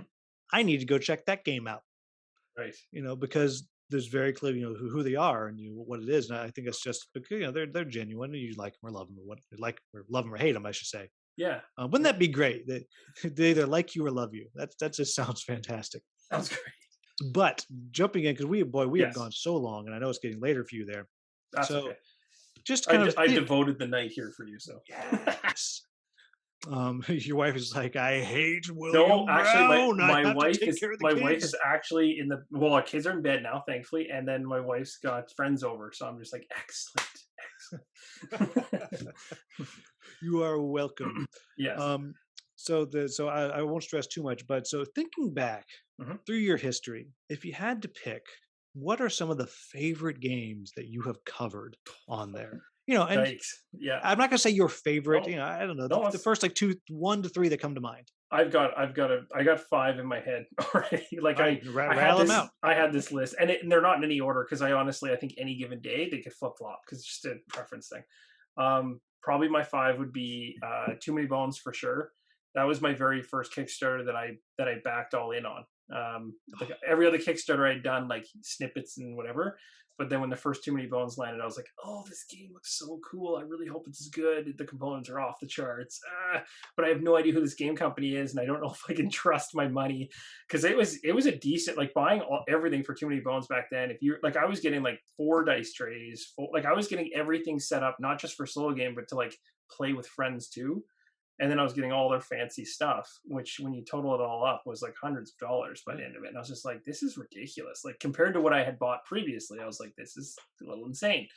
I really hope this pans out. But then sure enough, it ended up being, it ended up being received pretty well. Although for some weird reason at the very beginning, some people were kind of like, it's not that good. And then people over time reversed and came back over. Like it was weird. It had a weird opening reception. It was almost like the game's really great or it's really not. And then over time the really not people started to shift to the middle, and then they started shifting even further over to the it's actually really good. Yeah, And that it's a weird thing. I know Michael Kelly over One Up, like his original yeah, review of it was yeah, pretty scathing. yeah. And when I found out, I was like, "You're an idiot. Get on Tabletop Simulator. We're playing this right now." And we played, and then he Yeah. got another copy of it, and he actually revisited it. He was like, Yeah. "I don't know. I was But you wrong." know what the other thing too is I noticed like I remember playing for the first time and using patches as a solo player, and I remember playing that and I was like, yeah, it's fun, but I don't know because I think I just picked patches because I'm like out of the four, it was easily like you could tell it was the easiest of the four gear locks to control, and then it's all based on health. He just basically reheals himself every 5 seconds. So like if you're playing solo with just him, you kind of just are feeling like you're playing like a health management game. Like if it's just him. So if your first solo experience with Too Many Bones is just patches, I feel like you get a very not a great Mhm. like entry into the world of Too Many It's Bones. not an It's exciting like yeah, experience. it's not exciting. So you'll play it and you'll go, cool, but like it didn't hit. It wasn't a home run. It was like a Yeah, first there's base only hit. a few. Well, a few. I mean, there's so many gear locks now, right? But Oh, so it's there's not crazy. all the gear locks are fun to play true solo. Yeah, yeah, Like putting them in that's pairs. very true. Like but if I play solo, I'll most often play two of Me them. too. Me too. Yeah. And then it's great with patches because then I always go down the crazy drug patches, like with all the chemicals he's All the giving to people. chemicals, yeah, yeah, just throwing the chemicals out. Yeah, Too Many Bones is great. That one for sure. I think like when I think of like top five games in my head, I think of if my house was on fire, which I don't want to happen. Please, fingers crossed. But if it does, and I could take 5 games out the door with me, like Too Many Bones, I try How to take. strong are you that you're taking too many Yeah, bones and that something trove else? chest over there. I would try to carry it, but I'd probably have to leave it behind because my kids would be more important. But yeah, the But you trove think about chest, it. I would think about it, and that's bad enough. So Too Many Bones for sure would come with me. Arkham Horror, the LCG, I think replaced Lord of the Rings for me in my brain, even though it's hard to say that. Lord of the Rings was like one of my, like I said before, one of my first games. So But I think it just built on what Lord of the Rings did, and did it without as much annoyance, because Lord of the Rings had this thing where, like, unless you enjoy deck building like as your hobby, like, it's going to become annoying at a certain point. It's just a matter of time. Like, I enjoyed it for a few expansions in, got to a certain point where I was like, I don't want to log my decks anymore. I don't want to have to keep track of like what wins and what doesn't. Like, it's becoming more of a game outside of a game than it is playing the game, if that makes any sense. Yeah. So anyway, that was that one. Nemesis is another one that surprised me. I was a fool. I don't even like that one's weird because I feel sometimes when I feel like that's in my top 5, I'm like, is it or is it not? I don't know. But every time I play it, I love it. I always have so much fun with it. Whether it doesn't matter the player count either. That's the other thing about that game I like, is that I can play it solo and have fun, but I can also pull people into it, and they're like, this game is fantastic because you're playing cooperatively, but you're also trying to screw each other potentially. So there's this nice, like, doesn't matter which way you go, you're gonna have fun. And I was silly when it first landed. When my pledge first landed from Awakened Realms, I let Nemesis sit on the shelf for 6 months before I did any content on it, which is the dumbest thing I've ever done. Because it Yeah, landed, and I was like, you missed the hot. Well, not really. That game's still. You could put up a video on that now oh, and you get could. 5,000 views. Yeah, it's insanity. And I remember all I did was I opened it to play with my somebody else in my family who's like, I think who's around like 10 or 11 at the time. And I was just trying to play and read the rules at the same time, which is always a bad decision, because we got through the game, we played, we had fun, but then we realized we played one of the mechanics totally. Can we both wrong. agree this is Rodney's fault that he didn't have a video for you? Yes, it is Rodney's fault. I'm gonna make a note of that right now. But yeah, so Nemesis was one of them, and I definitely regret not playing that earlier and waiting 6 months to finally do content on that. But that one's one I would keep. And then Jaws of the Lion, I'd say Jaws of the Lion completely replaced Gloomhaven for me, 100%. I'm not, like I said, I'm not finished it, but we're going to finish it. And I actually enjoyed the way, I think what Jaws of the Lion did so well was that first, this needs to happen in every board game, and I'll keep screaming this from the mountaintops until it happens. But the whole learn to play as you put the game out on the table, it needs to become more of a thing. And I don't understand why there's still games where you have to put a rule book on the table and read the rule book front to back before you start playing the game. To me, that drives me nuts. I'm like, if we're trying to knock down barriers for people to get into the board gaming hobby, you want them to be able to sit down, open a rule book, and go, the first thing you do is pick your character. Then you start doing this. Then you start doing that. And it handhold them through the first, scenario or half a scenario, whatever. And then tell them after that, go check the appendix for all the other stuff later on. Like, don't read 80 pages to use 10 pages in the first hour. What is the point? Well, boy, do I have actually. I'm probably gonna chop this out because I keep talking about this, but that reminds. There's a. Do I have? Oh no, I just gave the prototype back to the designer. Yeah. But there is a game I actually made a how to play for him that's not released yet, but Nice. It's a miniature skirmish game called Omicron Protocol, where they also have a solo mode, which why I bring it, but that's the way they did it. They have 3 rule books, and the first one they call it their quick start guide, and that is just straight up. We're literally gonna put this stuff on the table. Yeah, we're gonna walk you through these steps, even down to roll your dice. We're gonna tell you what you rolled, so you understand what happens. Then after that, you read the how to play guide, and then you can play almost a full game. Yes. And then from there, it's okay. Now here's the index, and if you want to play solo co-op, here's those changes too. But they did the same thing, and outside of did it work for you? Jaws of the Lion in that game? Yeah. And I've heard Tainted Grail maybe. There's a few. Yeah, like, and that's the thing. When I say Jaws of the Lions, like, I'm not trying to say Jaws of the Lions like the first. They were the first company to do it really well. Yeah, that's the thing. They did it really well. And the other thing that's awesome about it is that it landed in Target in these places in the States where it's like, if somebody random just happens to buy it because a box cover looks cool and they like D&D and they're like, well, this could be fun. Like, they just pick it up and they put it on the table and they're like, even if they know nothing, they literally can start playing right away and they're not going to get frustrated out of the gates. If you gave somebody Gloomhaven and said, read the rule book and have fun, they're going to go, no, take it back. Take it back. I mean, my wife jokes, we finished after, 2.5 years. And she says, "You know that you didn't get through we did not play a single session without having to go back and check the rule book. Yeah, yeah, Like, it's gonna happen. Like, it like just for 2 years, we couldn't get that." and All right, so it's I think that's your number 4. it You got is, one yeah. more. The last one was the last one I'm wearing on my shirt. Yay, this war of mine. I Oh don't even know wow, why. I was you going like through my closet depressing, and huh? I'm like, yeah, oh yeah. So the thing, okay, the one reason I like this war of mine is because even though the game is and definitely is has some heavy stuff, I think the thing about this war of mine that's like mind blowing to me is that there are very few, if any, board games that touch on those kind of topics and do it in a way that's as well polished, I want to say, as it could be. Like in terms of it being as real and authentic.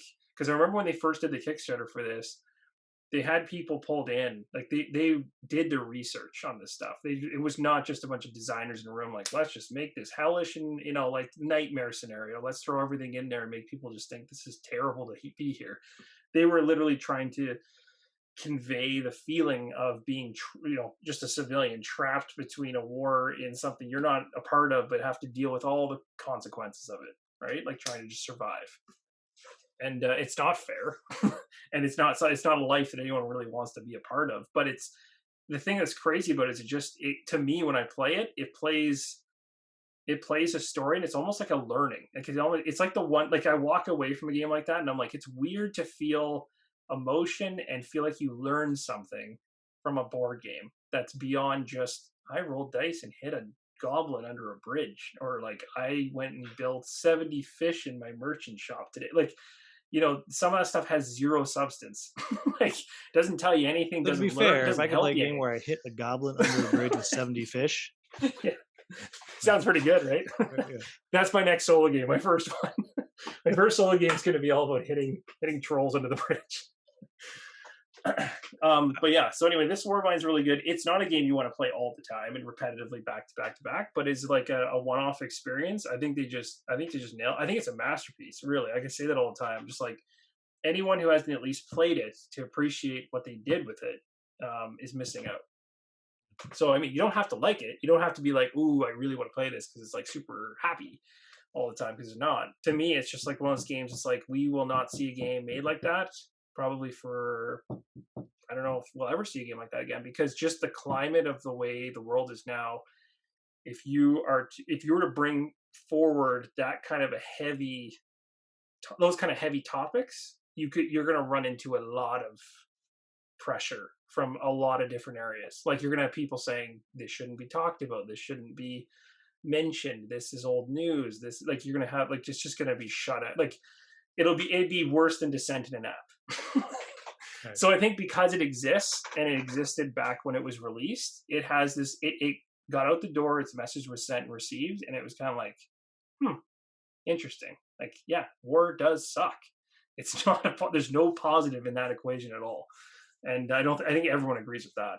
But anyway, for me, I'm just like, that was just a game that blew my mind. And it also just because it was kind of like, this shouldn't be as good as it was. Like, I looked at it on the table and I was like, this just looks like a mess of cards and generic resource placing and collecting and random events that are just going to destroy you. Which, I mean, sure, there's definitely some random stuff in there that's going to crop up. But the story is what, like, as a solo gamer, I think it's the story that when you're done, you feel like you could write a book. Like, I've seen people play this game and they literally like write notes. They're like, yeah, Bruno did XYZ on this day, and then this person did this on this day. And like, This they're day we keeping a ate Bruno. diary. Yeah, they're keeping a diary. And I'm like, you're into your game when like you're down to that level. Well, then that it's cool that people can have that desire to do that. Yeah. Um, So I mean, these are probably like the 5 off the top of my head in the moment, and probably at any given time I could switch it out. yeah, You switch one. Same with you, right? Like, I'm sure there's yeah. games So that just like, in my brain, I've limited it to the 3 off the top of my head, but I've limited it to nice. ones that I didn't purchase or I Okay. didn't back. Okay. Because I feel like the odds of one that I bought or I backed, I did the research, so clearly I Oh, I played it a see. lot. So Yes, gotcha. I've chopped those away Yep. just the way I've done it. So the 3, and coincidentally, you can actually almost all see them all behind me. I didn't plan that. First one Aha. is right here, Hadrian's Wall, Okay. which Nice. the opportunity came up, and I was like, This is a game from Renegade Games. I need to do that. Yep. Like if I can get, I need to do that. Mhm. It's great. Actually, Mark Dana, we did a whole podcast where we talked about it, so I'm not going to rehash it. But I don't care about roll and right, flip and right stuff in general. But Okay. man, You're actually, it's really funny because I'm in the same camp as you on that. When people are like, "Let's play a roll and rate or a flip and rate or whatever you want to call them," I'm usually just like, this one, this one is really good solo. Is it? Okay. Because it's Yeah. one that I missed from their catalog of games. I never got around to playing that one. Yeah. So now Well, you're selling me on it.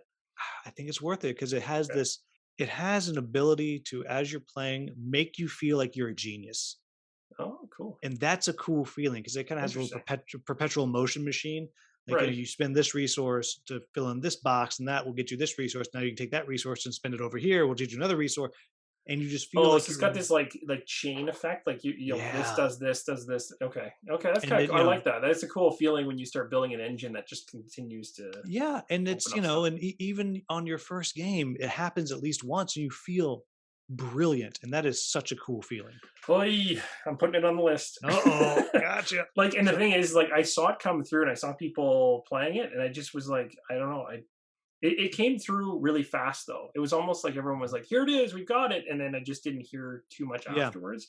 But that happens with so many games. People like, there's so many games being released. It's insane to keep up with it. But so I mean, if I had to do my that's a good one. my top games of the year right now, Yeah, it would be on there. nice. Whether will Okay. it, who knows? Yeah, Who well, knows there'll what a change in time. Who knows? Yeah. yeah. So there's that one. Next one is right here. I've talked about it a lot. Kushi Express. I have not played It that. is a dexterity game, competitive. You're building meat skewers, these huge rubber chunks of meat and tomato, That's and awesome. you flip over a card and it says, build it looking like this. And you have like this Oh, okay. long strip of cloth bacon, like you're wrapping it around stuff. And it's a 15-minute game. And Wow. I just introduced this to people the other day. It was Yeah. actually at auditions for a theater company. We had a long break. So I brought it and we played it. Right. And every single time I've introduced this game to somebody new, so the end of the game is slightly random. Like you Mhm. shuffle into the bottom X amount of cards, a card that says closed, which means game Mhm. over. So you don't know exactly, you know it's coming, you don't know when the game ends. But every time I've introduced new people to this game, when the close comes up, people go, oh. It's And like, like, let's play again. yeah, every single Yeah. time. And it's And it, 15 minutes? 15 minutes. That's really good. And I Yeah. remember when we played it the first time because I got it. It's hard to find. It's from a Korean publisher, and Another one's when going on the list. yeah, yeah. Well, you can play that. You can play that with your 4-year-old. I bet. That's the thing. That's where my head's going right now. So I'm I like, mean, this seems like you it's have to gonna be handicap perfect yourself for a it. little bit, Sure, sure, but but enough to still have fun. yeah. And so we were playing, and I remember I gave it to the guys from Omicron Protocol were over there. I wanted to use my camera for something because they're local, and Yeah. that's how I reviewed their game, and then I met them at the demo, whatever.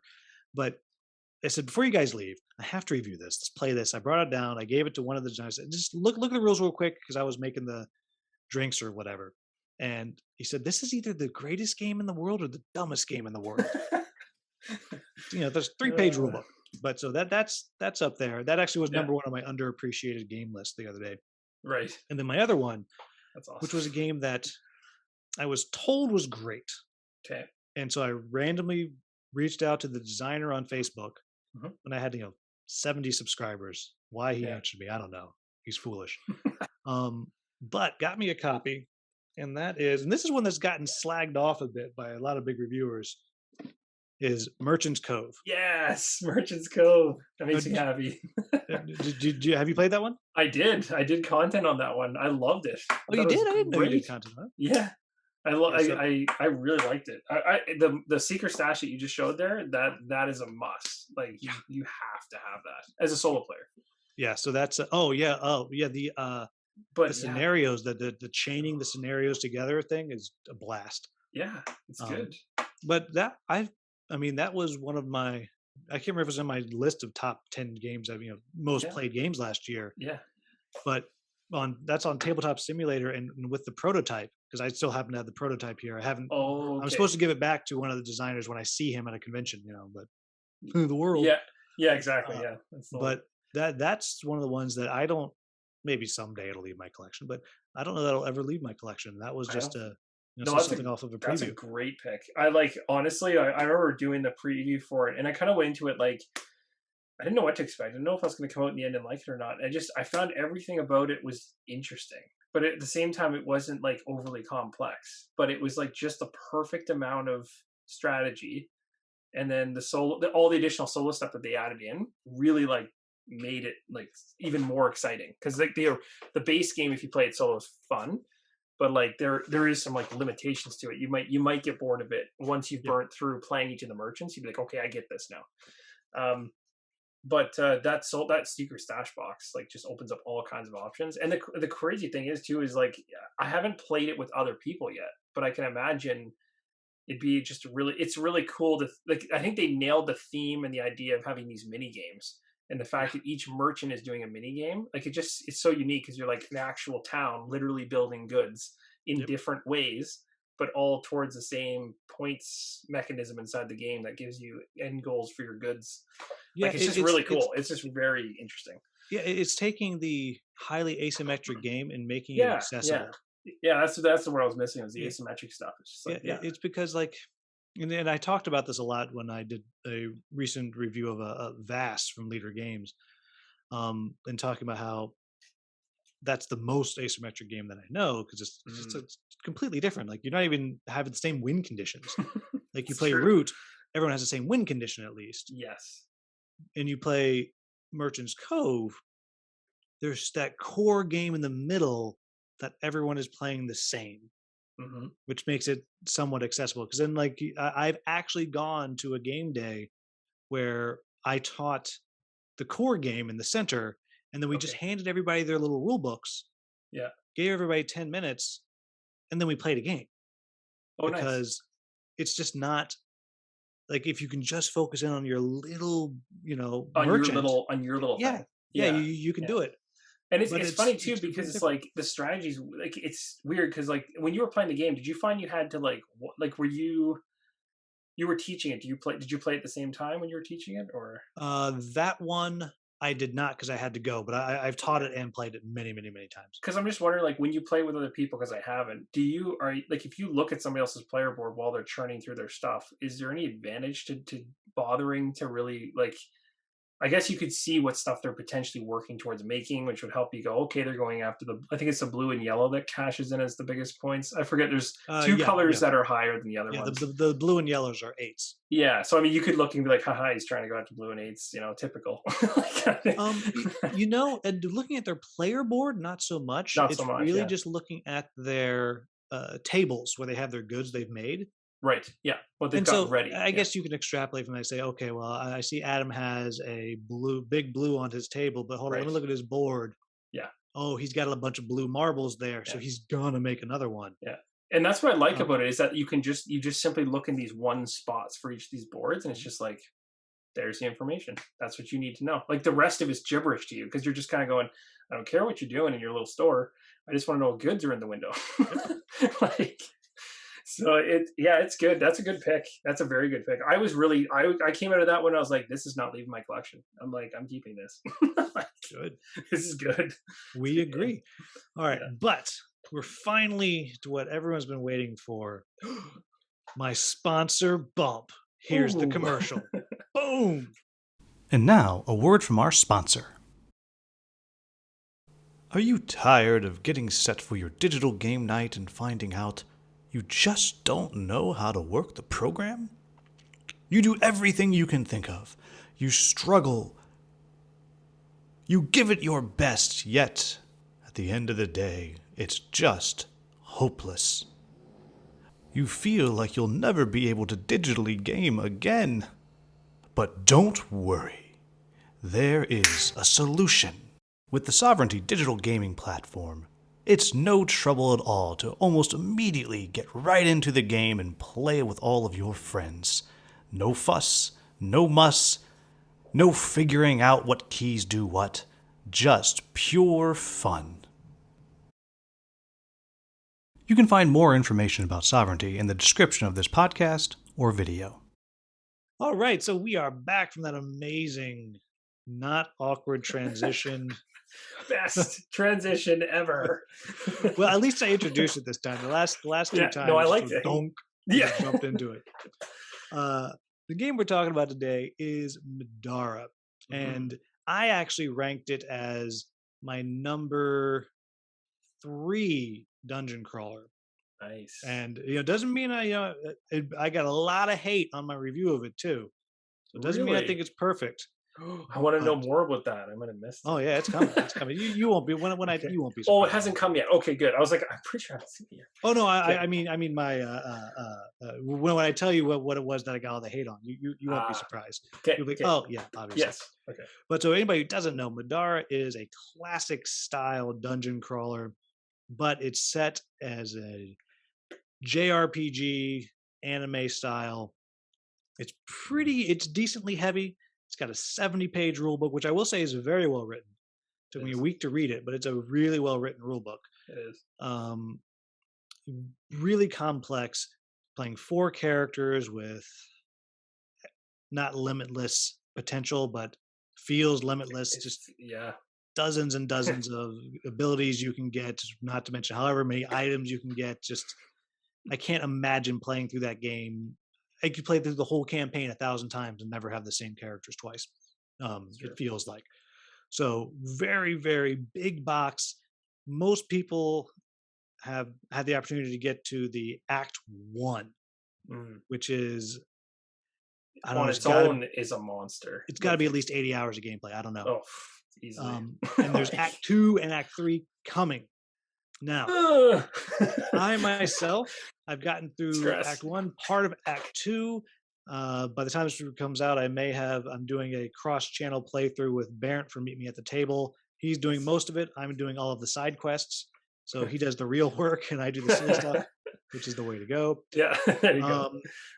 But so I've obviously I'm pretty high on it. Adam, you also covered it, I think, pre-launch of the campaign, maybe, or during the campaign. So I covered it after the first one landed. So what was that like? The first delivery was like, geez, why is this? Maybe 2 years ago.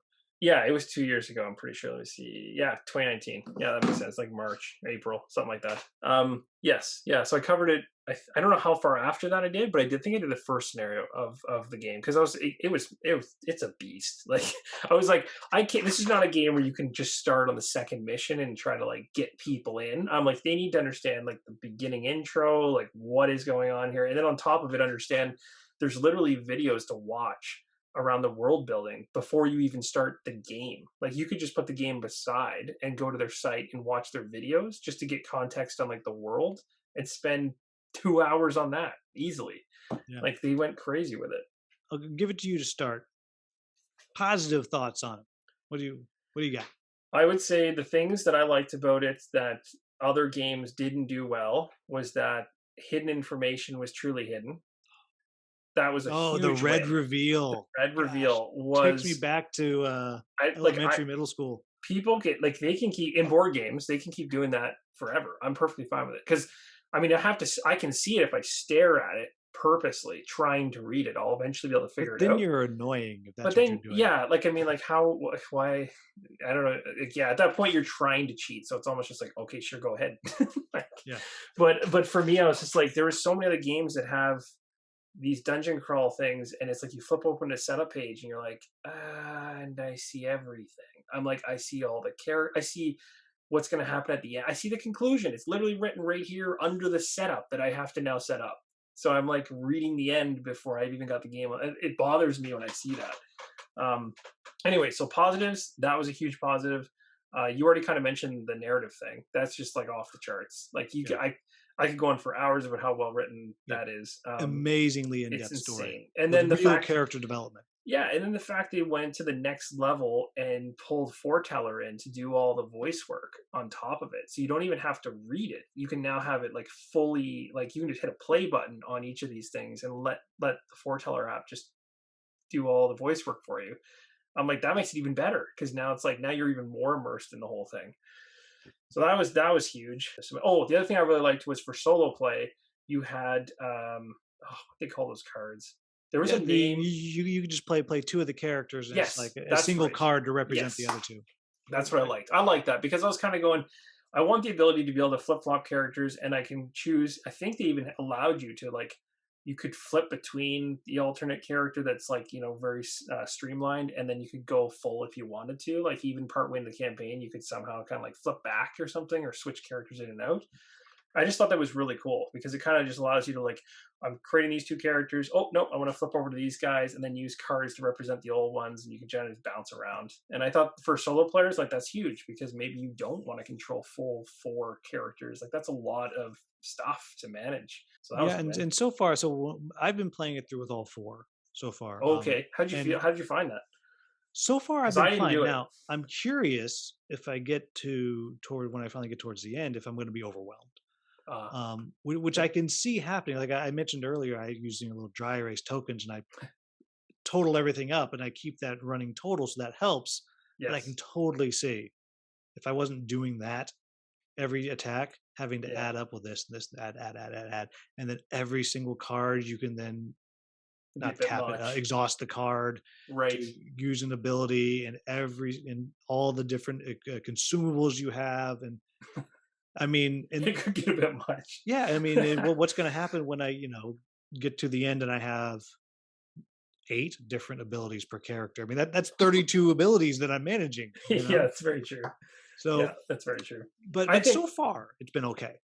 that's good to hear because I hadn't tried 4, but I was tempted to, and I did the 2 and then the 2 alternative ones. I think like positives wise on the gameplay, I think the thing I liked the most was that like gameplay wise, and this is weird because it's focusing on the dice in this case, but I liked the fact the dice were like level set, like they were almost just Mhm. like each level goes up, and it actually felt like you were moving through dice sets as you went along, which is Yeah. so it's like it's kind of cool to feel like, oh, I get access to this die, which is the next level up right now in your pool. So it felt like character progression wasn't just like, oh, more abilities to manage. It's like, no, the dice is actually changing on top of it, so you're getting more hits or whatever else.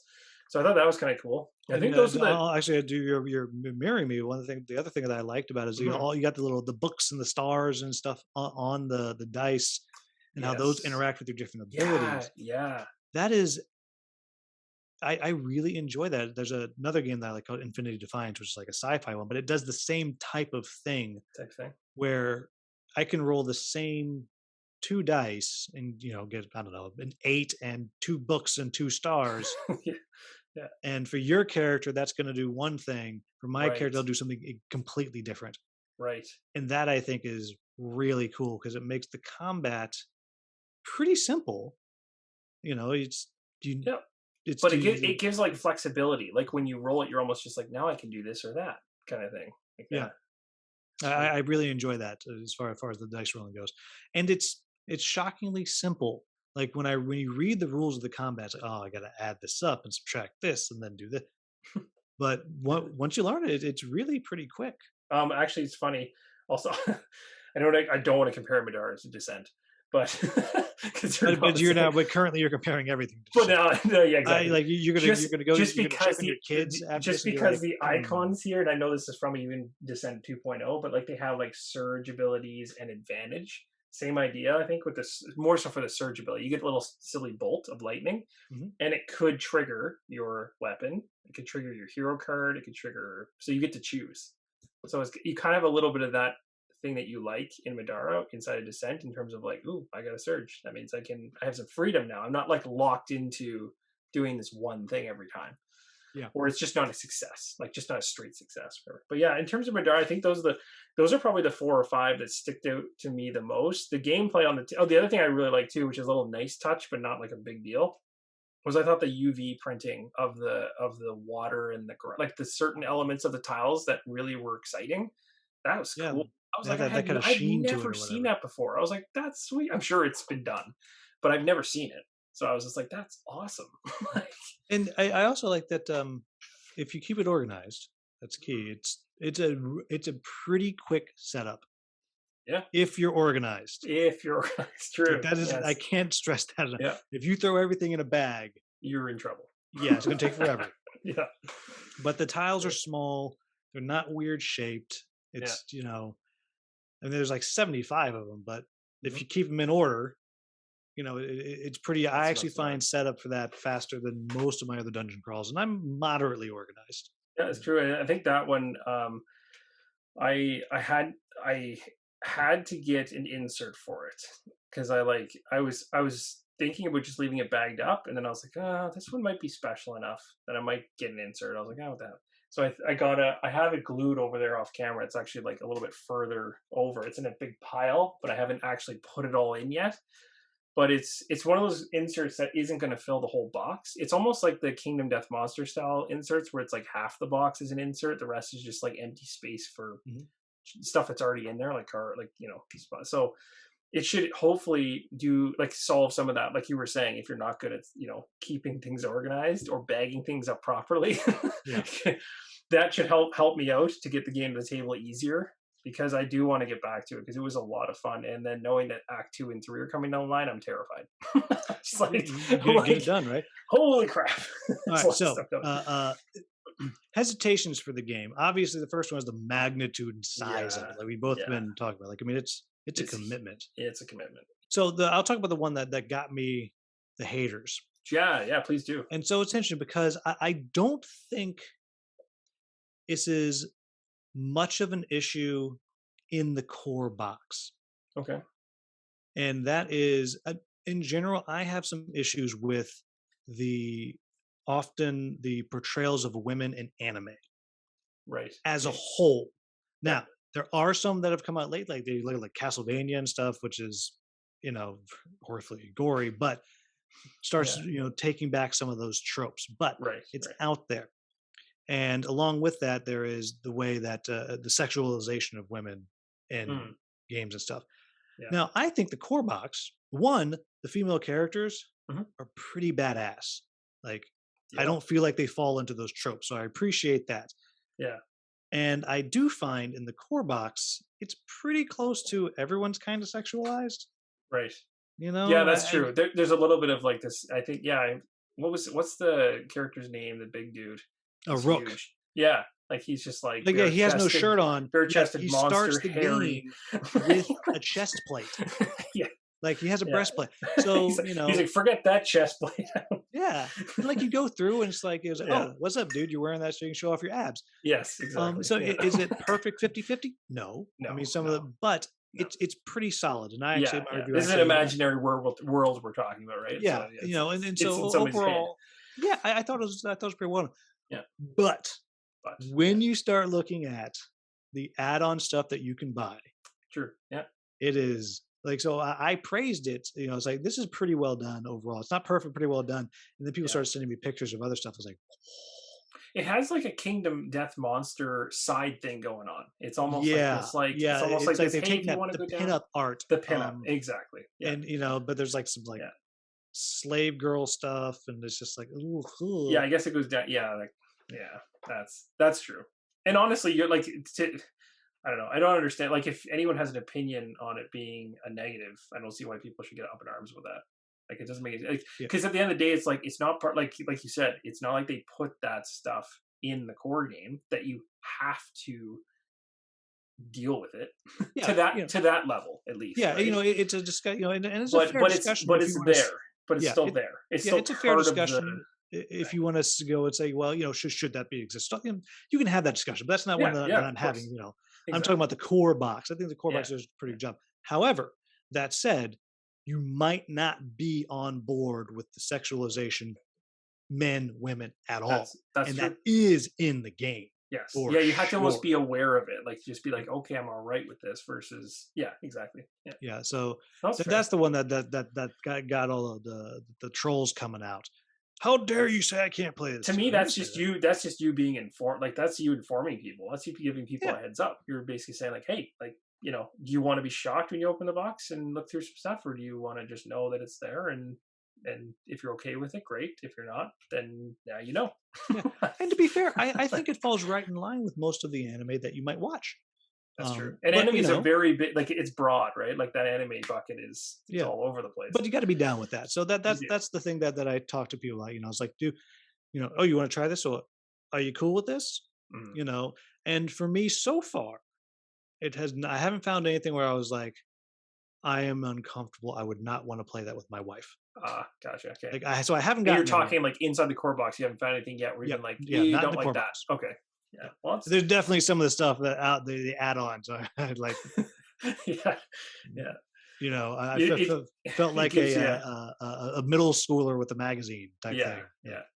100%. No, and that's fair. That's totally fair. And that's why I kind of mentioned the Kingdom Death Monster thing, because I'm like, as soon as I saw their other line of that stuff, and then I thought of Kingdom. I have Kingdom Death Monster, but I don't have everything that they've released, and there's some stuff I'm just like, I don't even know if I ever Well, no one wanted. has that much money Yeah, it's for that, and everything then that and then on Kingdom Death top of has it, I'm released. just like, you know what? Maybe what I'll do is just do what other people do, is just use Lego. Like maybe I'll just, instead of the miniatures, I'll just build little Lego men, and it's like a dream world. I every few months Easier. I try to go on eBay to see if I can find a miniature-less Kingdom Death Monster. Yeah. I haven't found one yet, but I would, yeah, in a second I'd get that. Actually, you know what? Is anyone at? I wonder if anyone on Etsy has ever designed like a standee Kingdom Death Monster replacement thing. You know what I mean? Because think of how nice that would be. Like to just buy a set of standees for Or Kingdom not even Death that, just Monster. you could just get tokens that just or lay flat and just cover up the same number of spaces. Yeah, Like so it's like with the art on there. It'll be like Journeys in Middle Earth. Yeah, there you go. Back to your favorite. Yeah, back to the favorite. No, that's true. But so any other warnings about Middara? Because we're kind of going off a little bit here. Yeah, sorry. But no, that's Warnings. okay, because I mean, for me, that's really it. Like, I think it's a great I game. think your point's still valid though. People need to know that because it's anime, so it's got that inside of it. So you have to be aware of that, right? Some people are going to jive with it, some people aren't. So it's, But I do think it's important for me to disclose it. reiterate. Yeah, And for me to reiterate that I think that the most so far, Mhm. haven't finished, the harmful tropes I think that often are in anime for women don't exist. Mm. Like, they are capable, they have agency, the women are awesome. They are. So I appreciate it. I remember going through the characters and I was like, I want to play just the girl characters. Like they're awesome.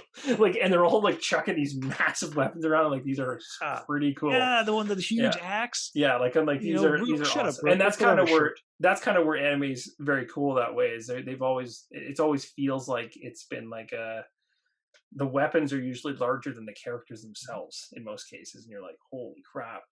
Like, you were wielding that. Yeah, it's really so really cool. It's cool, and the other thing that's nice too is it's not. I think the other thing about Middara that hit me was that there hasn't been an anime game that's gotten that much. And I don't want to say anime game because that sounds weird, but it's just like it hasn't been a game that's had that focus on anime that's probably risen to as much popularity as this one has in the board game in space in general. I think it's because mechanically Middara is so unbelievably tight. Yeah, I mean it's a lot, but so here's a giant wrench I want to throw and ask you a question. So this is like if this happened, then what if kind of scenario, right? So it didn't happen, but what if? So I was looking through today, I was like looking through the dates on stuff, and I thought about this back when it first released, but like Gloomhaven, the very first Gloomhaven, when it released on Kickstarter, it closed on September 2015. That's when the first Kickstarter for Gloomhaven ended. Middara's ended on June 24th of 2015. So in the same year, both of these behemoths landed on Kickstarter. Gloomhaven got 386,000 US, and Middara got crazy to think about that now. That's it. Like I mean, that's a lot of money. But I know. And then Middara got 342.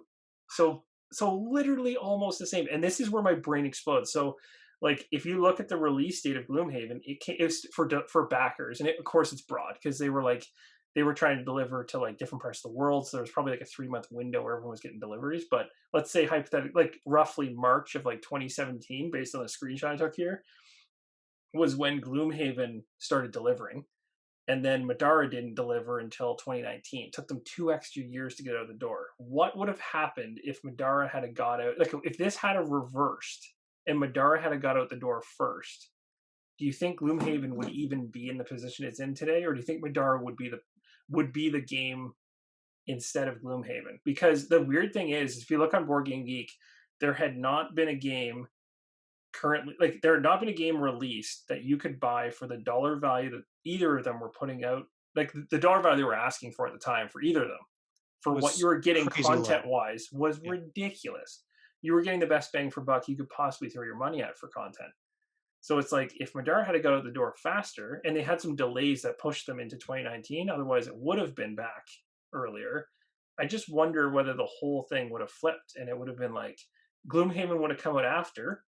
It would have been a little less in the story. People would have been criticizing it a little harder because Middara would have been there already and been like, "Hey, these guys, their story is like really good."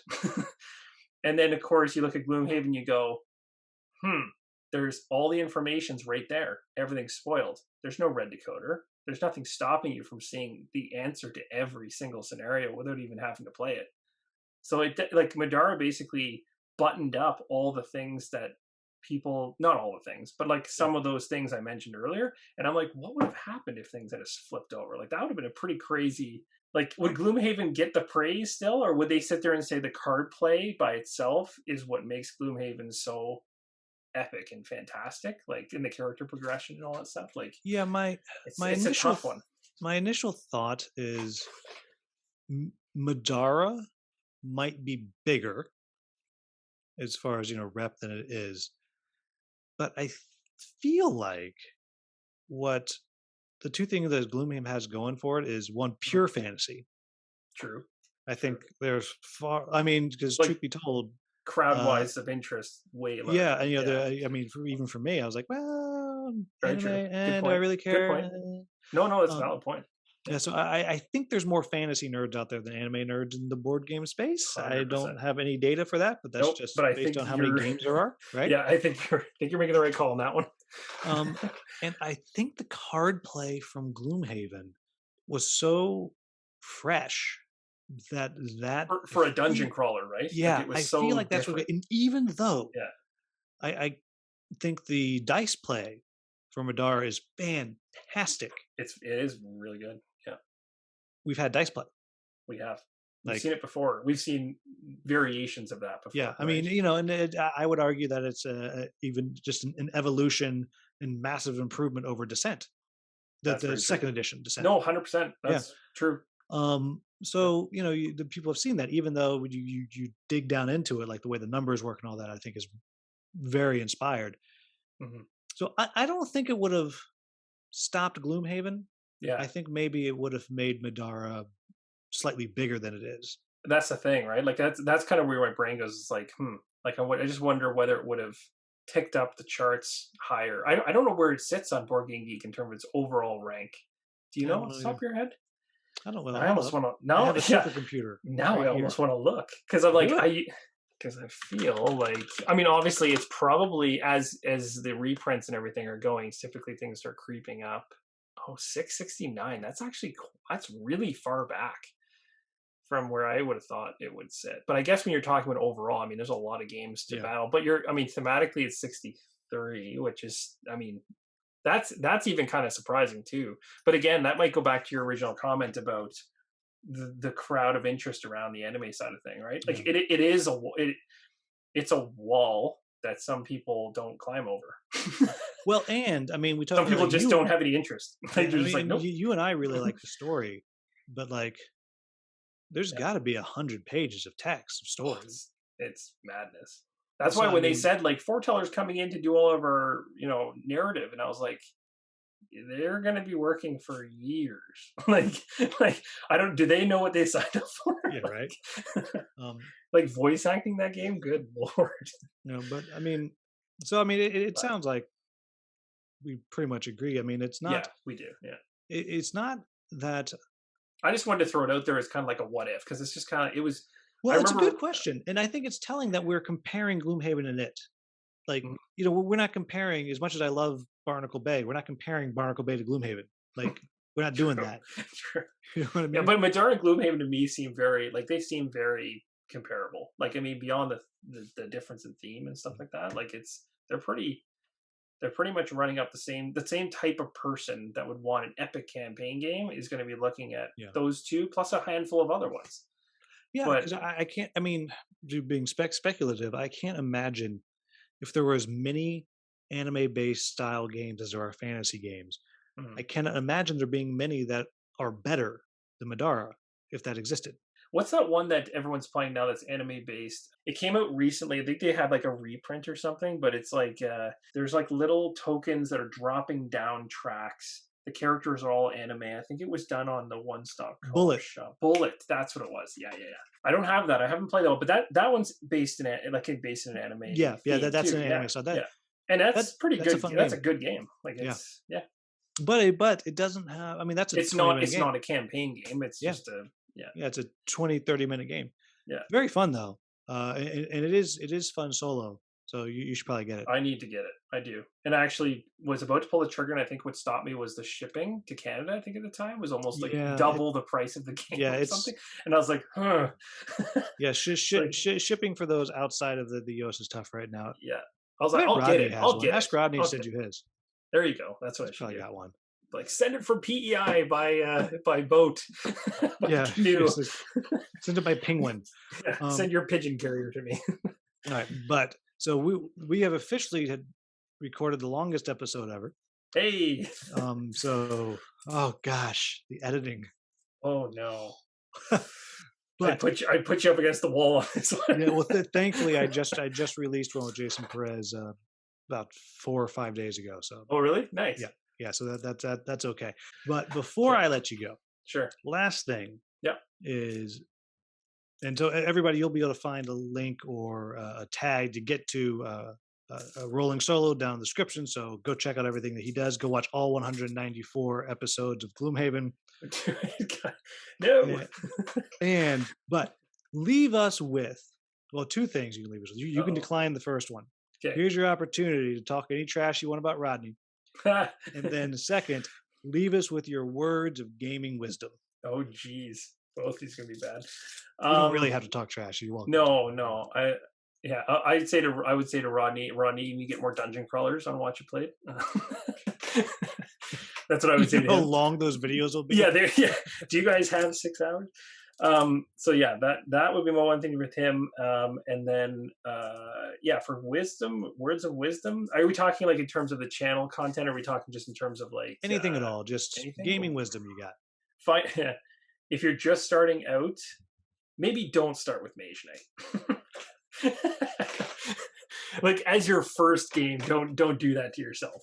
Well, that'd be my recommendation. If you had to pick a first game, someone's like, "I love the stuff that you do, Adam." Oh, okay. What's the first game I should buy? What's the first one? I honestly would say if you're looking for your first solo game, I would probably say from a learning perspective, probably the Jaws of the Lion, probably because of how they structure it, because you could just take it and run. You wouldn't have to watch any videos on it, just play.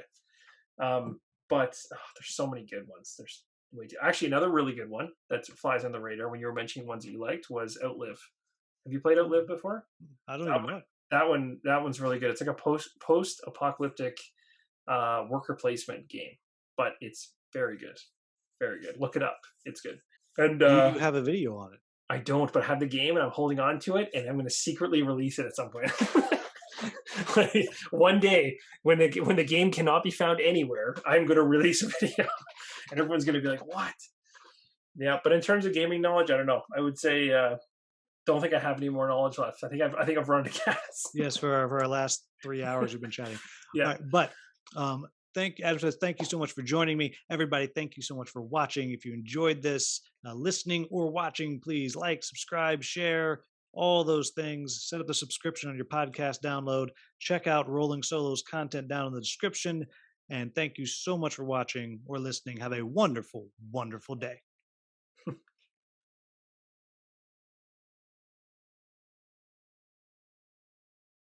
So between the two of us, we have the most boring names. Yeah, there's how you start this episode. Welcome to the show with the two people with the most boring names. Yeah, because when I watch you, when you drop your videos in the board game reviewers thing, I've seen a lot of California landscape behind you, and I'm like, Canada's close to that, but not really. No, not at all. I don't even have air conditioning, but then that's the thing, right? Like the decision even to get it in Canada is like an actual choice. You're like, I mean, do people laugh at you if you call about air conditioning in Canada? Tell somebody else we got air conditioning. They're like, why? Like, yeah. The furthest north that I've gone was up to Yellowknife. That was ridiculous. Like that is dog sleds. Everything's frozen over in ice all the time. I have a story about Yellowknife. So when I was a kid Oh, in third grade, yeah. second grade, somewhere around there, we're learning about maps and stuff, and there was a map of Canada, and we got to learn about Canada. And there was 3 cities on it. There was Toronto, Vancouver, and Yellowknife. And we all thought, I was like, wow, that must be That's the so coolest good. place in the world. It's called Yellowknife. Yeah. And I remember another kid, he did a whole report of like the one that we had to talk about all the cities we wanted to live in. He's like, I want to live in Yellowknife because I bet they had the best games. I never went to Newfoundland. I went to every other one.